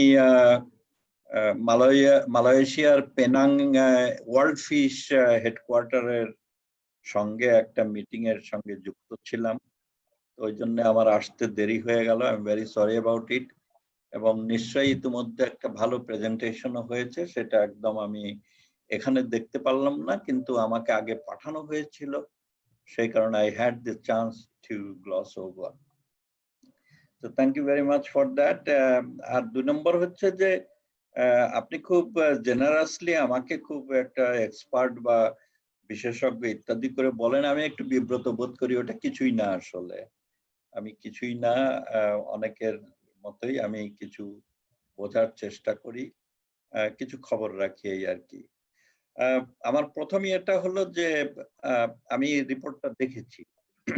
ফার্স্ট অফ অল আমার অভিনন্দন এই টিমের প্রতি, যে এরকম একটি ডিফিকাল্ট সময়েও তারা এই কাজটি করেছেন। এবং এর আগেও আরেকটি সার্ভে ব্র্যাক করেছিল, পার্টিকুলারলি সেটা ফিশারিজ, লাইভস্টক এই সেক্টরের যে ক্ষতি হয়েছে তার একটি অ্যাসেসমেন্ট করার চেষ্টা করেছিল। আমি সেদিনও ওটাতে ছিলাম। তা আজকের যে রিপোর্টটা সে সম্পর্কে আমার ধারণা হলো যে প্রায় 3000-এর মতো কৃষক স্যাম্পল, বোধহয় 2800 কত যেন, আমার এই মুহূর্তে আর মনে করতে পারছি না। তো বাংলাদেশের প্রেক্ষিতে এটা একটা বিরাট কোনো স্যাম্পল না, you can understand. 1,65,00,000 farm house হোল্ডের ভেতরে 2800 বড় কথা না, কিন্তু তবু এইটাই বা কম কিসের আর কি আমাদের বোঝবার জন্য। তো তাতে আমার আপত্তি ছিল না, কিন্তু কয়েকটি জায়গাতে একটু খটকা লাগে, সেটাকে বোধহয় আমাদের রেকনসাইল করতে হবে, অথবা কিভাবে এটাকে আমরা রেশনালাইজ করব সেটা বুঝতে হবে। 1 নম্বর হচ্ছে যে বলা হচ্ছিল, এটা আমি কালকে না কখন দেখেছি, আমি সরি যে আর এর ভিতর অনেক কিছুর মধ্যে হয়তো মিস করে থাকতে পারি। যেমন একটি জায়গাতে বোধহয় বলা হয়েছে যে এই বছরের বড় সিজনে ইল্ড গত বছর না, ইল্ড নাকি 7% না কত যেন, আমি এই মুহূর্তে এরকম একটা ফিগার, এটা কম হয়েছে। তো এটি কিন্তু চট করে আমারও খটকা লেগেছে, এবং কৃষি মন্ত্রণালয়ের সচিব মহোদয় এখানে আছেন, উনি কি রেসপন্ড করেছেন আমি কিন্তু এখন ওটা মিস করেছি, আমি শুনিনি। কিন্তু আমি ডিএর মাধ্যমে এটা বোঝার চেষ্টা করছিলাম, প্লাস আমার কিছু অভিজ্ঞতা, তাতে এই 7% ইল লস হয়েছে, এটা খুব চট করে কিন্তু বোঝাটা খুব কষ্টকর, এটা বোঝা যাচ্ছে না। বা অন দ্য কন্ট্রারি, আমাদের কাছে খবর হচ্ছে যে ইল্ড গত বছর যা ছিল তার থেকে বরং কমেনি। মানে ব্যাপারটা হচ্ছে যে 7% কমে গেছে, তাহলে এই স্টাডি টিমকে, ওটা আমি শুনিনি, নিশ্চয় তাদের কাছে ব্যাখ্যা আছে, তারা বলবেন যে কম্পেয়ার টু হোয়াট, এই 7%টা যে কমলো এটা কিসের তুলনায়? এটা কি গত বছরের তুলনায়, নাকি তার এক্সপেকটেশনের তুলনায়, নাকি তার নেইবারের তুলনায়, নাকি অন্য অঞ্চলের তুলনায়? আই এম নট শিওর, ওটাকে বলতে হবে। কিন্তু সারা বাংলাদেশের যে ঘটনাটি ঘটেছে, যে 2019-এর তুলনাতে 2020-তে বড় সিজনের যে ইল্ড, সেটা তো কমেই নেই, বরং আমি খুব কুইক একটা হিসাব করে দেখলাম, এটি গত বছর ছিল 4.24 টন পার হেক্টর। এটা কিন্তু অফিসিয়াল ডিএইর স্ট্যাটিস্টিক দ্বারা সারা বাংলাদেশে তথ্য নিয়ে থাকে আর কি, ভিত্তিতে বলেছে। আর এই বছরের ইল্ডটা হয়েছে 4.2, তার মানে ভার্চুয়ালি একই, 4.24 আর 4.2 একই। তা কাজেই গত বছরের তুলনায় এবছর একটু বেড়েছে আসলে, মানে 4.24 আর গত বছর ছিল 4.2, প্রায় লেস দ্যান 1%, বাট রাফলি 1% এটা বেড়েছে, এই হচ্ছে খবর। এখন যদি আমরা বায়োফিজিক্যাল কন্ডিশনটা একটু বোঝার চেষ্টা করি, যে এই বছরের ইররেসপেক্টিভ অফ কোভিড এমন কি ঘটনা ঘটেছে যেটার কারণে ইল্ড কমে যেতে পারে, মানে সেটার কি এভিডেন্সটা কি আমাদের কাছে? বড় কোনো পোকামাকড়ের খবর পাইনি, বড় কোনো বন্যার খবর পাইনি, বড় কোনো ঝড় হয়নি, একমাত্র বগুড়াতে সামান্য কিছু একটা ঘটনা ঘটেছিল, বা চলন বিলে হারভেস্টের সময় হঠাৎ করে ডুবে গেছিল, তাহলে কত, মানে খুব বেশি না। মানে এটার জন্য একেবারে 7% ইল্ড লসটা, এটি কিন্তু ভালো করে ব্যাখ্যা করতে হবে, না হলে এটা খুব একটু আমরা যে একটা সেলেবল প্রোডাক্ট হিসাবে এটাকে ব্যবহার করতে পারবো, এটা কিন্তু একটা বড় যায়। এবং ওইটার ভিত্তিতেই কিন্তু শেষ পর্যন্ত প্রোডাকশন লসটা কোয়ান্টিটেটিভলি প্রবাবলি, এবং শেষ পর্যন্ত মনিটারি টার্মসে হিসাব করে একটা ফিগার, আমি এই মুহূর্তে ভুলে গেছি, বিরাট একটা ফিগার। কাজেই the crux of the matter হচ্ছে যে ইল্ডের যে 7% লস, ওইটাকে রেকনসাইল করতে হবে। মানে আমি মনে করছি না যেমন বড় কোনো ধরনের ব্যাপার আছে, সচিব মহোদয় এখানে আছেন, উনি এটা বুঝবার চেষ্টা করবেন। 1 নাম্বার। 2 নম্বর হচ্ছে যে ডিএরি সোর্সের বাইরে, আচ্ছা ডিএটাই বলে নেই, ডিএ বলেছে যে টোটাল প্রোডাকশনের খানিকটা কম আছে গত বছরের তুলনায়, কিন্তু সেটা not due to yield or productivity, সেটা হলো due to reduction in acreage, এবং তেমন কিছু না। সারা বাংলাদেশে 2 লক্ষ বা 3 লাখ হেক্টর জমি, না 3 লাখ তো না, 57,90,000 আর 57,60,000, 30,000 হেক্টর। স্যার আপনি যেটা বলছেন সেটা আমনের হিসাব স্যার, এটা 1 লক্ষ হেক্টর কম হয়েছে এবার স্যার। এটা গতবার ছিল 48,50,000 হেক্টরের মতো, এবার হচ্ছে গিয়ে এটা 47,50,000 মতো এরকম। আচ্ছা ঠিক আছে, তো এইটি আমাকে এই বলল, হ্যাঁ একটু কমেছে একারেজ, কিন্তু একারেজটা কমে গেলে ইলটা যেহেতু আবার কমে নাই তেমন, তা কাজেই শেষ পর্যন্ত প্রোডাকশনটা কমেছে, টোটাল প্রোডাকশনটা সেটাও একেবারে তেমন না, মানে 2 লাখ টনের মতো paddy production, 2 lakh ton paddy, নাকি রাইস রাইস বলেছে আমি জানি না এটা, তা তবুও সেটাও সারা বাংলাদেশের প্রেক্ষিতে তেমন কোনো ব্যাপার না। এটা গেল ডিএইর স্ট্যাটিস। আমি খুব কুইক একটা সার্ভে করিয়েছিলাম ধান গবেষণা প্রতিষ্ঠানে বিজ্ঞানীদের দিয়ে হাওর এলাকার 7টা ডিস্ট্রিক্টে, quite early on in the first week of May, এবং সেইখানকার যে রিসার্চের পাবলিকেশনটা ইতিমধ্যে হয়ে গেছে, ওটা আমার কাছে এসছে, সচিব মহোদয় দেখে থাকতে পারেন। ওটাতে দেখা যাচ্ছে যে কিশোরগঞ্জ, নেত্রকোনা এবং সুনামগঞ্জ এই 3টা ডিস্ট্রিক্টে 20-33% ইল্ড ইনক্রিজ হয়েছে এবার গত বছরের তুলনায়। তা কাজেই এখানেও আমি কোনো এভিডেন্স পাচ্ছি না যে কেন ওই 7% ইল্ড লসটা হচ্ছে বা কি কারণে হচ্ছে, এটাকে একটু এস্টিমেট করে রেকনসাইল করতে হবে আর কি আপনাদেরকে এটা বুঝবার জন্য। তা ওটা যদি আমরা আপাতত ছেড়ে দেই যে ঠিক আছে ওটা দেখে নেবেন আর কি, তাহলে মেজর কনসার্নটা কোথায়? মেজর কনসার্নটা কোথায় আমাদের, যেটা কৃষকদেরকে খুব ক্ষতি হয়ে গেছে সেটাকে আমরা পুষিয়ে নেবার জন্য বা রিকভার করার জন্য আমরা চেষ্টা করছি। সেটি আমি যেহেতু ডিটেলসটা এখনো কোনো কারণ পাইনি যে ক্ষতিটা কি কারণে হলো। আমি ফার্টিলাইজার নিয়ে বোধহয় কেউ একটু ব্যাখ্যা করছিলেন, সেখানে আমি শুনলাম যে ফার্টিলাইজার দাম বেড়ে গেছে, এটা এমন একটা সময় এসে দাম খানিকটা বাড়তেও পারে হয়তো বা, বাট তখন বোরো ক্রপের ভেজিটেটিভ গ্রোথ স্টেজ অলরেডি পার হয়ে গেছে, কাজেই তখন মনকে মন ফার্টিলাইজার দিলেও ওটা তেমন কোনো উপকার নাই। কাজে আমি মনে করি না যে একেবারে বেশি দাম দিয়ে ফার্টিলাইজার কিনে তবুও ওই এপ্রিল মাসে কৃষকরা এটা ছিটিয়ে দিয়েছে, ভেরি মিনিমাম রিয়ালি। তাহলে ক্ষতির কারণটা কোন জায়গায় হয়েছে? এখন আসছে ওয়েজ রেটের কথা, ধান কাটার সময় অথবা ওই শেষের দিকে লেবারের ওয়েজ বেড়ে গিয়েছিল। এখানেও আমার কোনো এভিডেন্স নাই, মানে আমি পাচ্ছি না। অন্তত সারা বাংলাদেশের যে খবর আমার কাছে আছে তাতে হলো এই বছরের হারভেস্ট সিজনে wage rate on the average, আমি বলছি বিশেষ কোনো এলাকাতে পার্থক্য থাকতে পারে, সেটা হলো wage rate was a little less than last year. এর কারণটা দুটো। একটি কারণ হলো যে হারভেস্ট লেবারের সময় বহু লোকাল লেবার যারা ঢাকার থেকে লকডাউন বা ইত্যাদির কারণে গ্রাম এলাকাতে ফিরে গিয়েছিল, তারা শেষ পর্যন্ত হাত লাগিয়েছে যে যতটুকু পারে। So that reduces the pressure of labour, human labour locally available, এবং সেটা ওয়েজ রেটের উপরে একটা বড় ধরনের ইম্প্যাক্ট ফেলেছিল।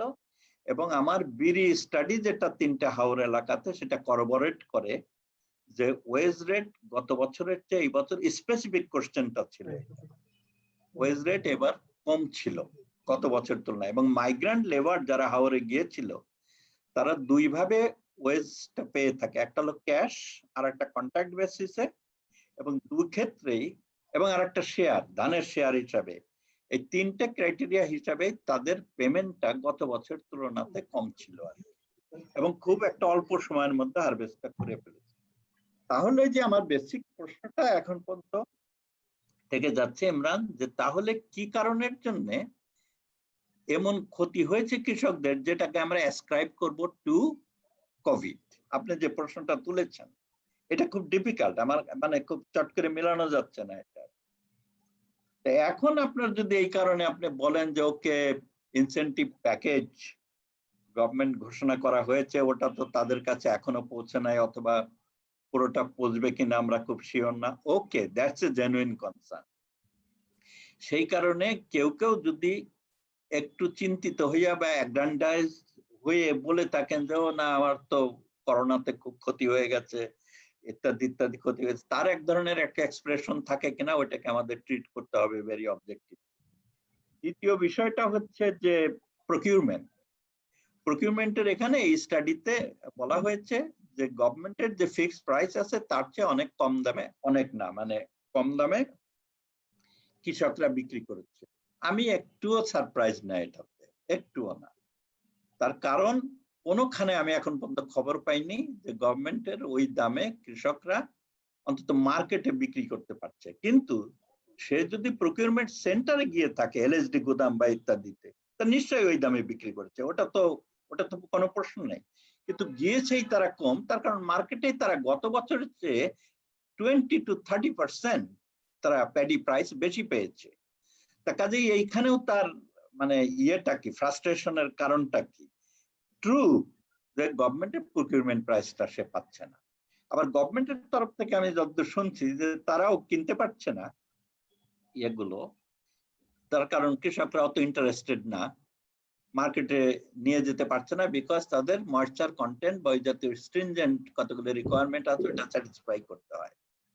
এখন এই যদি দুটো বড় প্রশ্ন আমাদের কাছে থাকে যে প্রকিউরমেন্ট এন্ড প্রকিউরমেন্টটাকে আমি আপাতত সেটা সেট রাখবো from the policy point of view, because ভালো দাম পাচ্ছে ইন এনি কেস। তবে গভর্নমেন্টের ফুড সিকিউরিটির জন্য তার প্রকিউরমেন্টটা বাড়াইতে হবে, স্টক বাড়াইতে হবে, দ্যাটস এ ডিফারেন্ট ইস্যু। আমি ওটাকে আলাদাভাবে দেখতে হবে যে গভর্নমেন্ট এই ক্ষেত্রে কি করবেন। কিন্তু কৃষকের ফ্রাস্ট্রেশনের অ্যাজ আমি কোনো কারণ দেখছি না। অনেকের প্রাইভেট স্টকও খুব ভালো আছে, এটা ধরে রেখেছে, এবং সেটা কেবল কৃষকরা রাখে নাই, যারা পাইকার বা গ্রেন ট্রেড করে এবং যাদের কোনোভাবে মিলের সঙ্গে, রাইস মিলের সঙ্গে কন্ট্রাক্ট আছে, তারাও reasonably happy with this situation. তাহলে একটি মাত্র থাকে আমাদের, সেটা হলো ওই যে 19,500 কোটি টাকার যে প্রণোদনা প্যাকেজ আছে মেইনলি থ্রু ব্যাংকিং চ্যানেল, যে 4% ইন্টারেস্টের ঋণটা দেওয়া হবে। এটা নিয়ে অনেক জায়গাতে আলাপ হয়েছে, আমি সচিব মহোদয়ের সঙ্গেও একদিন আলাপ করেছিলাম যে yes that remains A problem, because জমি বন্ধকি নির্ভর এই কৃষি ঋণের ব্যবস্থাটা, এখানে অনেকের প্রবলেম আছে, অনেকের ব্যাংকে অ্যাক্সেস নাই, যেতে পারছে না। তাহলে আমরা কি করতে পারি? আমার কাছে কোনো ম্যাজিক সলিউশন নাই, কিন্তু এইটাই শুধু বলতে পারি যে বারবারের কথাটাকে আবারও তাগিদ দিচ্ছি আমরা, যখন 19,500 কোটি টাকার এরকম স্বল্প সুদের ঋণ প্রবাহ সরকার ঘোষণা করবে, তখন সঙ্গে সঙ্গে একটা চমৎকার রোড ম্যাপ বা পথরেখা আমাদের আবার তৈরি করতে হবে যে ঠিক আছে আগামী আমন মৌসুমের আগেই যদি এই ঋণটা তাদের হাতে পৌঁছতে হয়, তাহলে হোয়াট আর দ্য এরিয়াস যেখানে আমরা কিছু করতে পারি। ফর এক্সাম্পল এই জমি বন্ধকির ব্যাপারটা, এখানে অন্য কোনো পদ্ধতি বা অন্তত এই বছরের কথা চিন্তা করে যে কিছু করা যায় কিনা। ফর এক্সাম্পল গণ্যমান্য ব্যক্তিদের কোনো একটা রেকমেন্ডেশন, 1 নাম্বার। 2 নাম্বার হচ্ছে যে স্থানীয় পর্যায়ে যে ব্যাংকের কর্মকর্তারা আছেন, কৃষি সম্প্রসারণ অধিদপ্তরের কর্মকর্তাদের সঙ্গে অনেকটা সমন্বয় করে তারাও কৃষকদেরকে উদ্বুদ্ধ করতে পারেন কিনা অথবা সহায়তা করতে পারেন কিনা to come to the bank really. এবং আপনাদের সার্ভেতে কৃষকরা অন দা হোল বলেছে যে তারা ঋণ চায়, এবং কি একটা ডিমান্ড বোধহয় ক্যালকুলেট করা হয়েছে ওখানে, which is far far more than 19,500 কোটি টাকা। কিন্তু তবুও যদি 19,500 কোটি টাকাও যদি আমাদের পেতে হয়, তাহলে এই ক্ষেত্রে কৃষকদেরকে একটু সাপোর্ট করার জন্য যে ফর্ম ফিল আপ করা, জমির বন্ধকি দেওয়া, কাগজপত্র পূরণ করা, ঘোরাঘুরি না করা, কিভাবে করা যেতে পারে। আর ব্রডার পলিসি সেন্সে আমি বলি যে ব্যাংকিং চ্যানেলের বাইরে আর অন্য কোনো চ্যানেলের আছে কিনা, যেমন পিকেএসএফ এর কথা অনেকে বলে থাকেন, বা এনজিও মাইক্রো ফিন্যান্স ইনস্টিটিউশন আরো আছে, তাদের কথা বলা যেতে পারে। সেটা হয়তো বা এই মুহূর্তে সম্ভব নাও হতে পারে, but in the long run আমরা এটা আমাদের ধারণার মধ্যে আনতে হবে, বিকজ এই জাতীয় ক্যাটাস্ট্রফ সিচুয়েশন যদি হয়, তাহলে প্রথমেই আমরা দেখছি যে রানিং ক্যাপিটাল বা চলতি মূলধনের উপরই চাপটা প্রথমে পড়ে। এটা তো আমরা একটা বড় ধরনের শিক্ষা, এটাকে আমরা নতুন করে এটাকে আবার ঝালাই করলাম এবার। তাহলে ওই অল্টারনেটিভ চ্যানেলগুলোর কথাই আমাদের চিন্তা করতে হবে। আমি আপাতত আমার মনে হয় এইটুকু বলে শেষ করবো, কিন্তু তার আগে একটি কথা আমি বলে নিচ্ছি, যদি আবার সুযোগ না পাই, সেটা হলো যে এই যে আমাদের কৃষি সম্প্রসারণ অধিদপ্তরের মাঠ পর্যায়ের কর্মকর্তারা এবং লোকাল লেভেলে একদম নিচের স্তরে হচ্ছে ওই ব্লক সুপারভাইজার বলতাম, এখন হলো সাব অ্যাসিস্ট্যান্ট এগ্রিকালচারাল অফিসার। এরা প্রত্যেক ইউনিয়নে 2 জন, কোন কোন জায়গায় 3 জন আছে। টোটাল নাম্বারটা বিশাল একটা নাম্বার। তারপরে উপরে পর্যায়ে যে ডিস্ট্রিক্ট এবং থানা পর্যায়ের কিছু কর্মকর্তারা আছে, এই কোভিড সিচুয়েশনে তারা যত দূরই হোক জীবনের ঝুঁকি নিয়ে যতটা পারেন করছে। কেউ মোবাইলে করছেন, কাউকে এলাকায় যেতে হচ্ছে, ইত্যাদি করছেন। আমি কারো কর্মকাণ্ডকে ছোট করে দেখছি না, খুব গুরুত্বপূর্ণ একটা জায়গায় তারা আছে এবং এক্সপোজড হয়ে আছে। তাদের যদি কোনো কিছু ঘটে তাহলে তার একটা কম্পেনসেশনের ব্যবস্থা, যেমন ডাক্তারদের উইথ অল রেসপেক্ট এবং law abiding law enforcing agency, তাদের জন্য যে ব্যবস্থা করা হয়েছে কৃষিতে সম্প্রসারণ অধিদপ্তরে, মৎস্য অধিদপ্তর, তারপরে লাইভ স্টক, সবার জন্য মাঠ পর্যায়ের কর্মকর্তাদের যদি আল্লাহ না করুক এরকম ঘটনা ঘটে। বগুড়াতে কালকে একজন ডিডি ইন্তেকাল করেছেন, আমাদেরই ছাত্র, আমার ছাত্র ছিল। খারাপ লাগছে আর কি। এইরকম একটা কম্পেনসেশন প্যাকেজ এদের জন্য করার কথাটা চিন্তা করা যায়, হুইচ ইজ ভেরি লজিক্যাল আর কি, আমার কাছে মনে হচ্ছে। That is my thank you. অনেক অনেক ধন্যবাদ প্রফেসর আত্মা মন্ডল। আপনি অনেকগুলো অত্যন্ত আমার মনে হয় ক্রিটিক্যাল পয়েন্ট তুলেছেন, সেটা নিয়ে একটু আলোচনার দরকার। আমার মনে হয় আমি নারায়ণের কাছে যাব, কিন্তু মানে প্রথমে একটা বলি, যেটা আমার মনে হয় মোশাররফ হোসেন ভূঁইয়া স্যার উনি যেটা বললেন, যে আসলে কৃষিতে আমাদের রিসার্চ এবং পলিসির ভেতরে আসলে কিভাবে রিসার্চ এবং পলিসি একে অপরকে সহায়ক রোলে আপনার কাজ করতে পারে। রিসার্চ কিভাবে পলিসিকে এবং পলিসি কিভাবে আবার নতুন ধরনের রিসার্চ কোয়েশ্চেন তৈরির ক্ষেত্রে কাজ করতে পারে, একটা সেক্টরকে কিভাবে এগিয়ে নিয়ে যেতে পারে। আমার মনে হয় এগ্রিকালচার সেক্টরের একটা অসম্ভব একটা ভালো উদাহরণ। এবং আমার মনে হয় প্রফেসর সাত্তার মন্ডল এর আগে ব্র্যাকের এক্স এক্সিকিউটিভ ডিরেক্টর, উনি এখন উনি তো মারা গেছেন, ডক্টর মাহবুব হোসেন।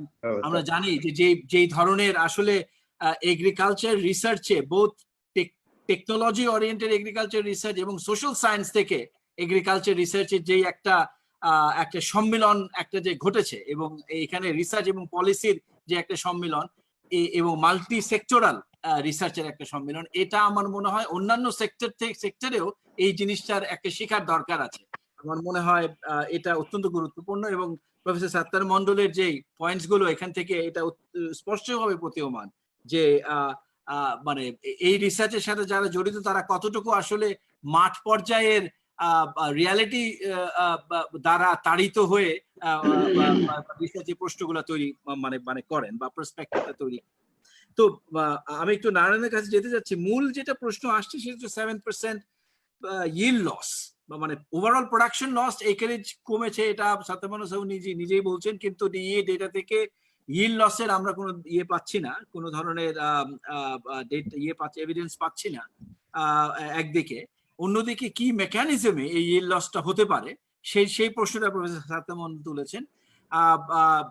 নারায়ণ হয়তো এটা সম্পর্কে বলবে, কিন্তু আমার মনে হয় একটা মেকানিজম, আমরা যদি একটা ইনকনসিস্টেন্সি হয়তো আছে, সেটা হচ্ছে যে যেহেতু রাইস প্রাইসটা কম ছিল গত কয়েক বছর, সুতরাং সিডের প্রোডাকশন মানে আপনার সিডের রিলায়েন্সটা এবং যে মানে ফার্মাররা মূলত আর মানে বীজ কিনে কিন্তু আপনার মানে ব্যবহার করা, সেটা কিন্তু বেশ কমে এসেছিল। আমরা সিড ইয়ে থেকে জানি, সুধীর দা এখানে আছেন, উনার কাছ থেকে হয়তো আমরা কিছু জানতে পারবো। তো ওটার কারণে এইখানে ইল্ডে কোনো ধরনের এফেক্ট হতে পারে কিনা, 7% কিনা সেটা জানি না, কিন্তু সেটা একটা মেকানিজম হতে পারে যেহেতু প্রাইস এফেক্টের কারণে। কারণ আমরা জানি এগ্রিকালচার মানে বিশেষ করে রাইস অসম্ভব প্রাইস সেন্সিটিভ। তো এই জায়গাটাতে আমি জানি না নারায়ণ, তুমি কোনো এই ব্যাপারে তোমার কোনো মানে ক্লারিফিকেটরি কিছু চিন্তা ভাবনা আছে কিনা? নারায়ণ?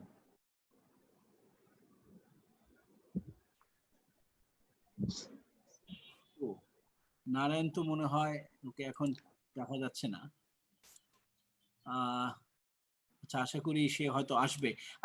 তো তার আগে আমার মনে হয় আরো কয়েকটা প্রশ্ন ছিল। একটা ওই আমার মনে হয় নাসিরুজ্জামান স্যার আপনার কাছে ওই ফার্মার ডেটাবেস নিয়ে একটা প্রশ্ন ছিল। তো এটার ব্যাপারে আপনাদের চিন্তা ভাবনা কি? জি, ধন্যবাদ আপনাকে। ফার্মার্স ডেটাবেস যেটার প্রশ্ন আপনি করেছেন, আমাদের সাত্তার মন্ডল স্যার অলরেডি বলেছেন যে আমাদের এখন 1,65,00,000 ফার্মার্স আছে। আমরা কিন্তু এই যে 10 টাকার একটা অ্যাকাউন্ট আছে আমাদের, আপনারা জানেন, সেই 10 টাকার অ্যাকাউন্টে এখন 1 কোটি আমাদের ফার্মার আছে যারা 10 টাকার অ্যাকাউন্টে অ্যাকাউন্ট হোল্ডার। আর আরেকটা জিনিস হচ্ছে আমাদের কৃষি মন্ত্রণালয়ের একটা কার্ড আছে, কৃষি কার্ড বলি আমরা। এই ফার্মার যারা প্রকৃত কৃষক তাদেরকে আমরা এই কৃষি কার্ডটা দিয়েছিলাম। এখন এই কৃষি কার্ডটা একটু আপডেট করে আমরা এবছর আবার পুনরায় আপডেট করছি, যেহেতু ডিবিএস একটা নতুন সার্ভে করেছে, রুরাল এগ্রিকালচার সার্ভে ওরা নাম দিয়েছে।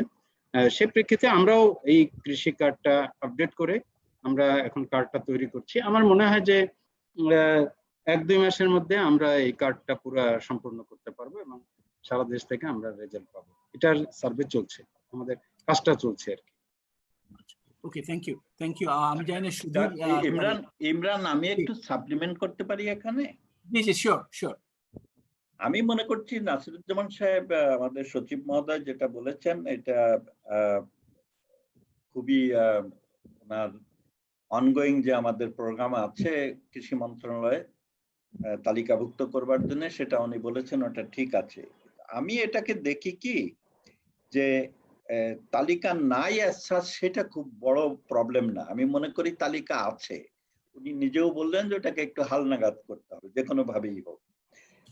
তার চেয়ে বেশি গুরুত্বপূর্ণ আমার কাছে মনে হয় যে যখন আমাদের তালিকার প্রয়োজন হয় তখন সেই তালিকাটা আমরা হাতের কাছে ইউজেবল কোনো ফর্মে পাই না। এটা তালিকা নাই এ কথা কিন্তু ঠিক নয়। এটা বিএসরা আছেন, তাদের কাছে কোনো না কোনো ভাবে এগুলো থাকে, ইউনিয়ন পরিষদের লোকের কাছে থাকে। আমাদের যেটা করতে হবে সেটা হলো আজকাল এই ডিজিটাল যুগে, অনলাইনের যুগে আমাদের একটা ইউজেবল ফর্মে এই লিস্ট গুলোকে এমন ভাবে রাখা, এবং সেটা চারটিখানে কথা নয়, এর ভিতরে একটা মুন্সিয়ানাও লাগবে, হাউ টু হ্যান্ডেল ডেটা, অথবা এক ধরনের বিগ ডেটা কিভাবে করতে হয়, এটা উপজেলা, ইউনিয়ন, গ্রাম ভিত্তিতে কিভাবে ভাগ করতে হয়, এবং সেটাকে কন্ট্রাস্ট করা যে এগেইনস্ট দেয়ার ল্যান্ড হোল্ডিং এবং তার ক্যাটেগরিটা কি আর কি। তাহলে যে কোনো পলিসির সময় চট করে আমি ক্লিক করে বের করতে পারবো যে এই ফার্মারটাকে তার নিজের জমি কতটুকু, পরের জমি কতটুকু, বর্গা জমি কতটুকু। এইটা একবার করে ফেললে তারপরে আপডেটিং করার কাজটা খুব একটা কঠিন হবে না। আমি মনে করি ওই জায়গাটাতে একটা বিরাট এফোর্ট দেওয়া লাগবে। এটা আগের মতো আমরা খাতা কলমে লিখে নাম লিখে যেভাবে নাকি সবার কাছে লিস্ট রাখতাম, এই মোডটার থেকে আমাদেরকে ট্রান্সফরমেশন ঘটাতে হবে। That is what I am saying. No, exactly, sir. Sir, আমরা একই সঙ্গে, আমি একটু বলি স্যার, আমরা একই সঙ্গে দুটো কাজ করতেছি। একটা হচ্ছে কার্ড প্রদান, আরেকটা হচ্ছে ডিজিটাল ফরম্যাটে। এটা কিন্তু আমাদের ওয়েবসাইটে, ডিএর ওয়েবসাইটে এটা থাকবে। এটা আমরা খুব শিগগিরই এটা দিতে পারবো স্যার আপনাকে। ওকে, ঠিক আছে। আমার মনে হয় দ্যাট ইজ অ্যাবসলিউটলি রাইট। কারণ আসলে ওভারঅল এখন এই কোভিড কনটেক্সটে আমরা খুব যেটা স্পষ্ট করে বুঝলাম সেটা হচ্ছে আমাদের ডেটা, এই ডেটা এবং ডেটাটাকে নতুন ভাবে চিন্তা করার ব্যাপারটা আমার মনে হয় যেটা প্রফেসর সাত্তার মন্ডল বলছেন। এটা বোথ ডেটার একটা পার্ট হচ্ছে রিয়েল টাইম, আরেকটা হচ্ছে যে এটাকে মানে মানে মানে আমরা যেন এটা যেন কমপ্লিটলি ইউজেবল, সার্চেবল এবং ইউজেবল একটা ডেটাবেস, একটা প্রপার ডেটাবেসের মতো হয়, এবং ইন্টিগ্রেটেড, একটার সাথে আরেকটা যেন লিঙ্কেজ থাকে। এটা নিয়ে আমি জানি এটুআই অনেক কাজ করছে, কিন্তু দিস ইজ ক্রিটিক্যালি ইম্পর্টেন্ট। এই ডেটাবেস আমার এবং data governance will become one of the biggest areas of focus আমার কাছে মনে হয়। সেটা আমাদের সেফটি নেট, সোশ্যাল প্রোটেকশন প্রোগ্রামের ক্ষেত্রে বলি, আমরা হেলথের ক্ষেত্রে বলি, কিংবা এগ্রিকালচারের ক্ষেত্রে বলি। সুতরাং এটা আমি ওইটা মনে করি যে দিস ইজ ক্রিটিক্যালি ইম্পর্টেন্ট। এই যে একটা মাল্টিপারপাস ডিজিটাল ডেটাবেস, যেটা এগ্রিকালচার এক্সটেনশন ইউজ হবে, এগ্রিকালচার ক্রেডিটের জন্য ইউজ হবে, সোশ্যাল যে প্রোটেকশন প্রোগ্রামের জন্য ইউজ হবে, ল্যান্ড ম্যানেজমেন্টের জন্য ইউজ হবে। তাহলে কিন্তু এটা আমাদের নাগরিকদেরও সুবিধা হবে এবং যারা সার্ভিস ডেলিভারি যারা করছেন তাদের জন্য সুবিধা হবে। এই ইন্টিগ্রেটেড অ্যাপ্রোচ আমাদের দরকার। এটা কিন্তু আলোচনা হচ্ছে বিভিন্ন সময়, আমি তো বেশ কয়েক বছর যাবতীয় শুনছি, কিন্তু এটাকে আমরা ঠিক ওইভাবে অপারেশনালাইজ করতে পারছি না। এটা জি। করতে হবে, এটা this is going to be critically important. এবং আমার মনে হয় যে যে চ্যালেঞ্জ আমরা মধ্য দিয়ে আমরা যাচ্ছি, এই চ্যালেঞ্জ থেকে আমরা যে সমস্ত লেসন আমরা ড্র করব, এটা this should be one of the lessons that we can জি। ড্র। ইমরান, জি। আমি শুধু আর একটা পয়েন্ট এখানে অ্যাড করতে চাই। আমাদের সচিব মহোদয় বলেছেন, আমি শুনে খুশি হলাম যে একই সঙ্গে ডিজিটাইজেশনের কাজটা হচ্ছে। তো ওটার ভেতরে আপনারা যদি করে থাকেন ভালো, আর না হলে এটাও চিন্তা করেন যে আমাদের বাংলাদেশে প্রত্যেকটি নাগরিকের, অ্যাডাল্ট নাগরিকের এখন এনআইডি নাম্বার আছে। তা কাজে এই যে কৃষকদের যে লিস্টিংটা করছেন সেটাকে লিঙ্ক করে যদি দেওয়া যায় উইথ এনআইডি নাম্বার, কৃষকের সংখ্যা আরো কম হবে, মানে এনআইডি সংখ্যা হয়তো আরো বেশি হবে। তা কাজে ওইটা লিঙ্কটা থাকলে পরে একটা বিরাট ধরনের কাজ হয়ে যাবে। Thank you. জি, সুদীপ দা, আমি একটু আপনার কাছে আসতে যাচ্ছি। যে একটা আলোচনা উঠেছে, আমার মনে হয় 7% yield লস, এটা একটা মানে কিছুটা কোয়েশ্চেন হিসাবে প্রফেসর সাত্তার মন্ডল বলেছেন। সিড সেলস এর পার্সপেক্টিভ থেকে, যেহেতু আপনার সিড বিজনেসের সাথে জড়িত, কারণ এটা একটা মেকানিজম হতে পারে, যে মেকানিজমের থ্রুতে yield loss compare to other years, হয়তো সেল যদি বেশ বড় রকমের একটা ডিপ হয়ে থাকে গত বছরে, তাহলে ওয়ান কুড এক্সপেক্ট যে that would have a impact on the overall yield as well. তো এই ব্যাপারে সুদীপ, আপনাদের পার্সপেক্টিভ কিছু?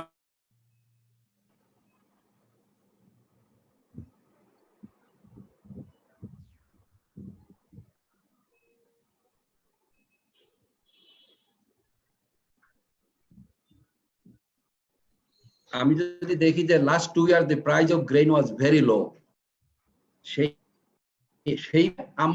আমি যদি দেখি যে প্রাইভেট সেক্টরের যে seed sale 2019-20 private sector sale was very less season. এইটা একটা আমার কাছে মনে হচ্ছে যে এরকম একটা কিছু হতে পারে, এখানে একটা সুযোগ আছে কিনা আমি জানি না, কিন্তু মাননীয় সচিব মহোদয় যেটা বলেছেন সেটা তো আমি সেই ডাটার সাথে তো হ্যাঁ বলেন স্যার। সুধীর, আমি একটু জাস্ট ইন্টারাপ্ট করি, চেক করে নেই। প্রাইভেট সেক্টরে যে সিডের আপনি রেফার করছেন, ওটা কি হাইব্রিড সিডের কথা বলছেন নাকি ওভারঅল সিডের কথা বলছেন? আমি হাইব্রিড এবং ইনব্রিড বোথ, আমি দুইটার কথাই বলছি। প্রাইভেট সেক্টরে যদি স্যার আমাকে একটু এখানে সুযোগ দিতে হবে। আমার সামনে সিড সেলস এর রিপোর্টটা সামনে আছে। 18-19 সিড বেসরকারিভাবে বিক্রি হয়েছিল 24,409 টন, এবং 19-20 অর্থ বছরে এটি বিক্রি হয়েছে 46,356 মেট্রিক টন। তার মানে গতবারের চাইতে প্রায় দ্বিগুণ এবার সিড সেলস হয়েছে প্রাইভেট সেক্টরে।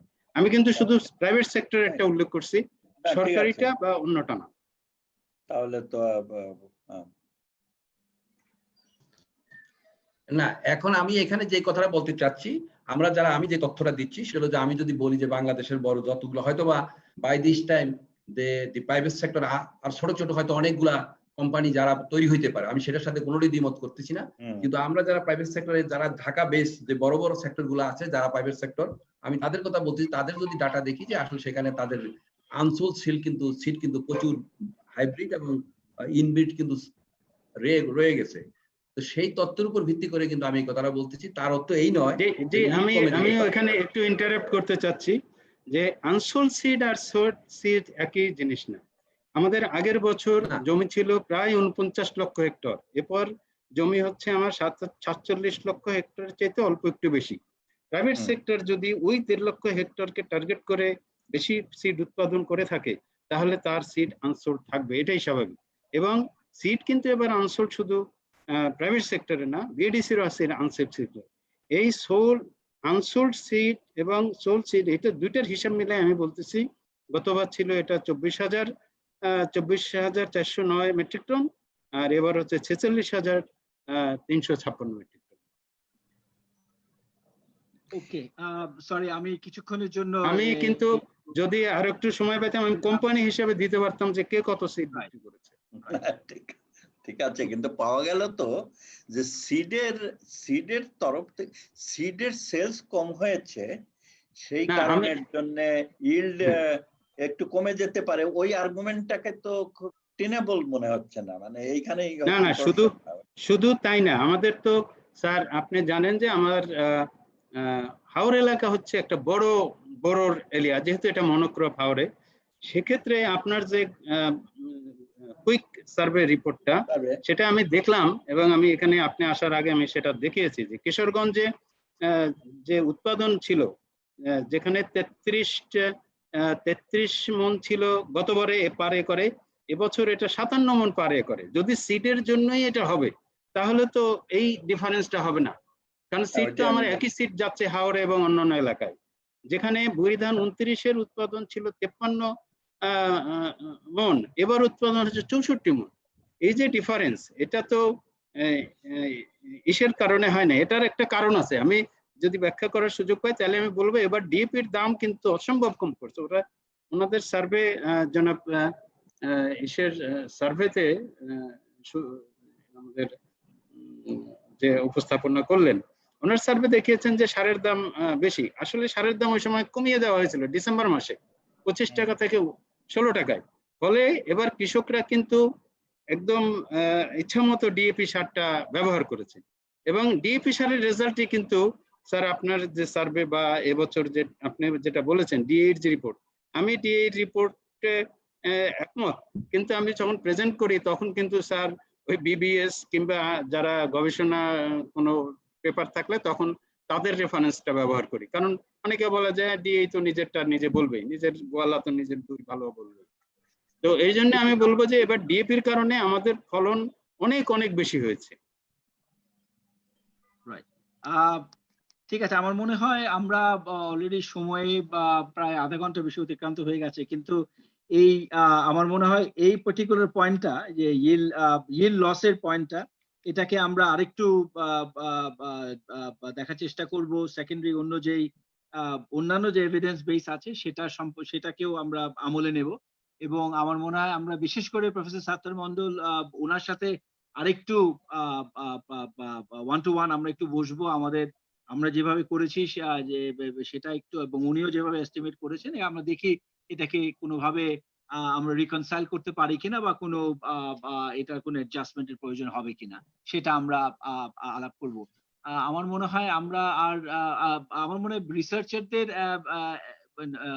মূল রিসার্চার নারায়ণ চন্দ্র দাস মনে হয় কোনো কারণে জয়েন করতে পারছে না ইন্টারনেট কানেক্টিভিটির কারণে, কিন্তু আমাদের আরেকজন কলিগ মানে ও টিম মেম্বার সে মনে হয় কিছু উত্তর মানে বলতে চাচ্ছিল যে কিভাবে আমরা এস্টিমেটটা করেছি।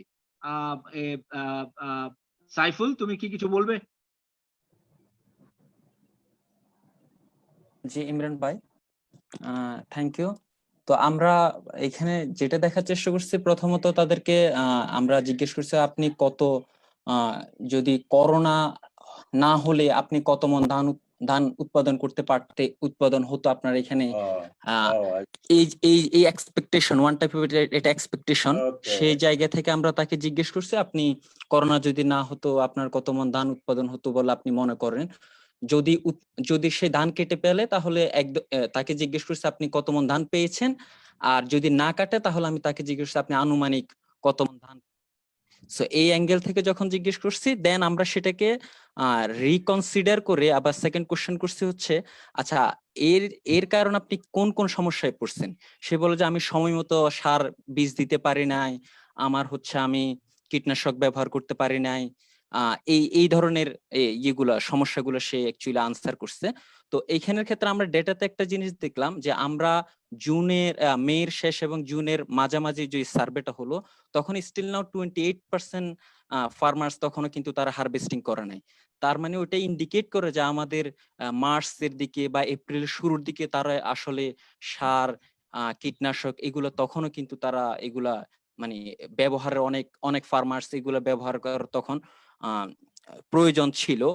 তো এটা একটা জিনিস। আর যেহেতু এখানে কস্টের একটা বিষয় আসছে, আর একটা জিনিস, সে কস্টের ক্ষেত্রে আমি যেটা বলবো হচ্ছে যেহেতু আপনারা সার বীজের দাম আমরা অনেক সময় বলে থাকি হচ্ছে সরকার নির্ধারিত দাম বা একটা মার্কেট, কিন্তু এখানে দেখা যায় বাজারে গেলে একটা নির্দিষ্ট ওরা গ্রামের বাজারে হয় কিংবা এলাকার বাজারে হয়, সেই বাজারে যখন লকডাউন থাকাকালীন অবস্থায় তারা এটাও আর্গুমেন্ট দিতে পারে যে যেহেতু সরকার লকডাউন, দোকান 2 ঘন্টা 3 ঘন্টার জন্য খোলা থাকবে, তো আমরা আগের তুলনায় সারের এবং কীটনাশকের দাম আগের তুলনায় তারা বেশি নিতে পারে।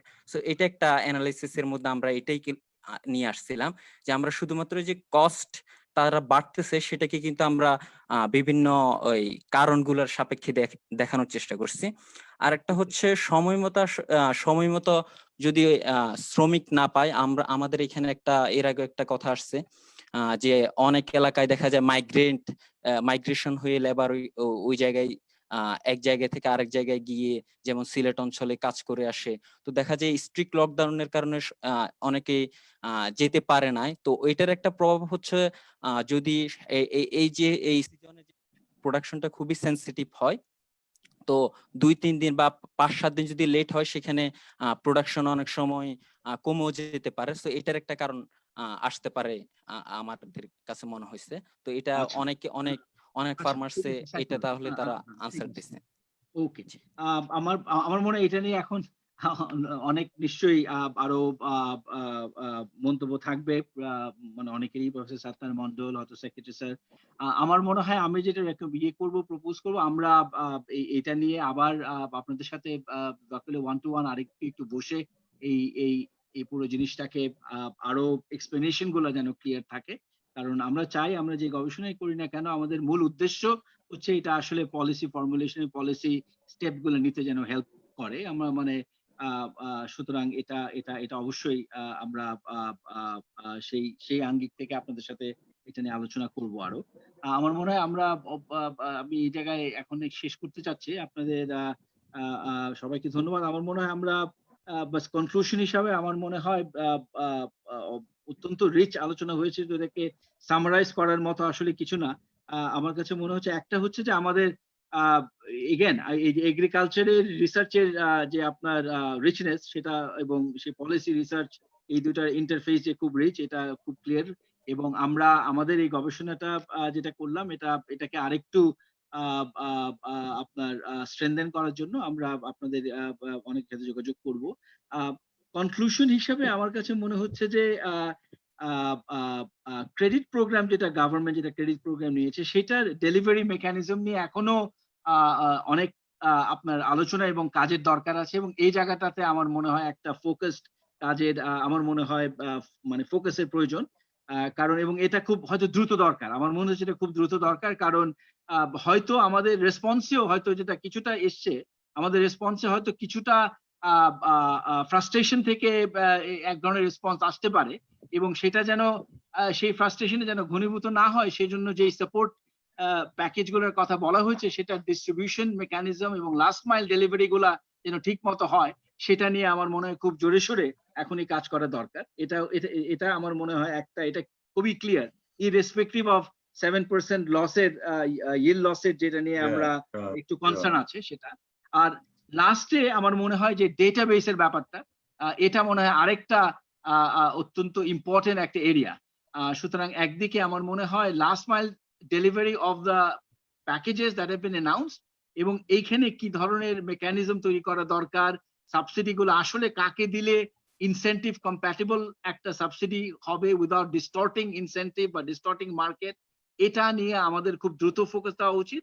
এবং আমরা কিভাবে আরো একটা রিয়েল টাইম এবং ইন্টারঅপারেবল এক ধরনের ডেটা সিস্টেম তৈরি করতে পারি, সেটা আরেকটা ফোকাস এরিয়া পলিসির দিক থেকে হওয়া উচিত বলে আমার কাছে মানে মনে হচ্ছে এই আলোচনা থেকে। আপনাদের সবাইকে আবার অনেক অনেক ধন্যবাদ। ইমরান, জি জি, আমি দেখছি আমাদের খুব আমার একদম খুব সম্মানীয় কলিগ ছিলেন আর কি, আমি দেখতে পাচ্ছি, very my dear person Mosharraf Hossain সাহেবকে আমি দেখতে পাচ্ছি। আমি হ্যালো বলতে বা সালাম দিতে পারিনি। ভালো থাকবেন মোশাররফ সাহেব, অনেকদিন পরে দেখলাম আপনাকে, অনেকদিন পর দেখলাম আর কি, দেখে খুব ভালো লাগলো। রাইট, না thank you. Happy to know that you would be joining us. Thank you very much. right. It's very glad to see your face. Okay. Really nice face. আচ্ছা, Thank so you. so thank you all very much for a very very rich এবং আমার মনে হয় timely conversation. I hope যে আমরা এই কাজটাকে কেন্দ্র করে আমরা আরো কিছু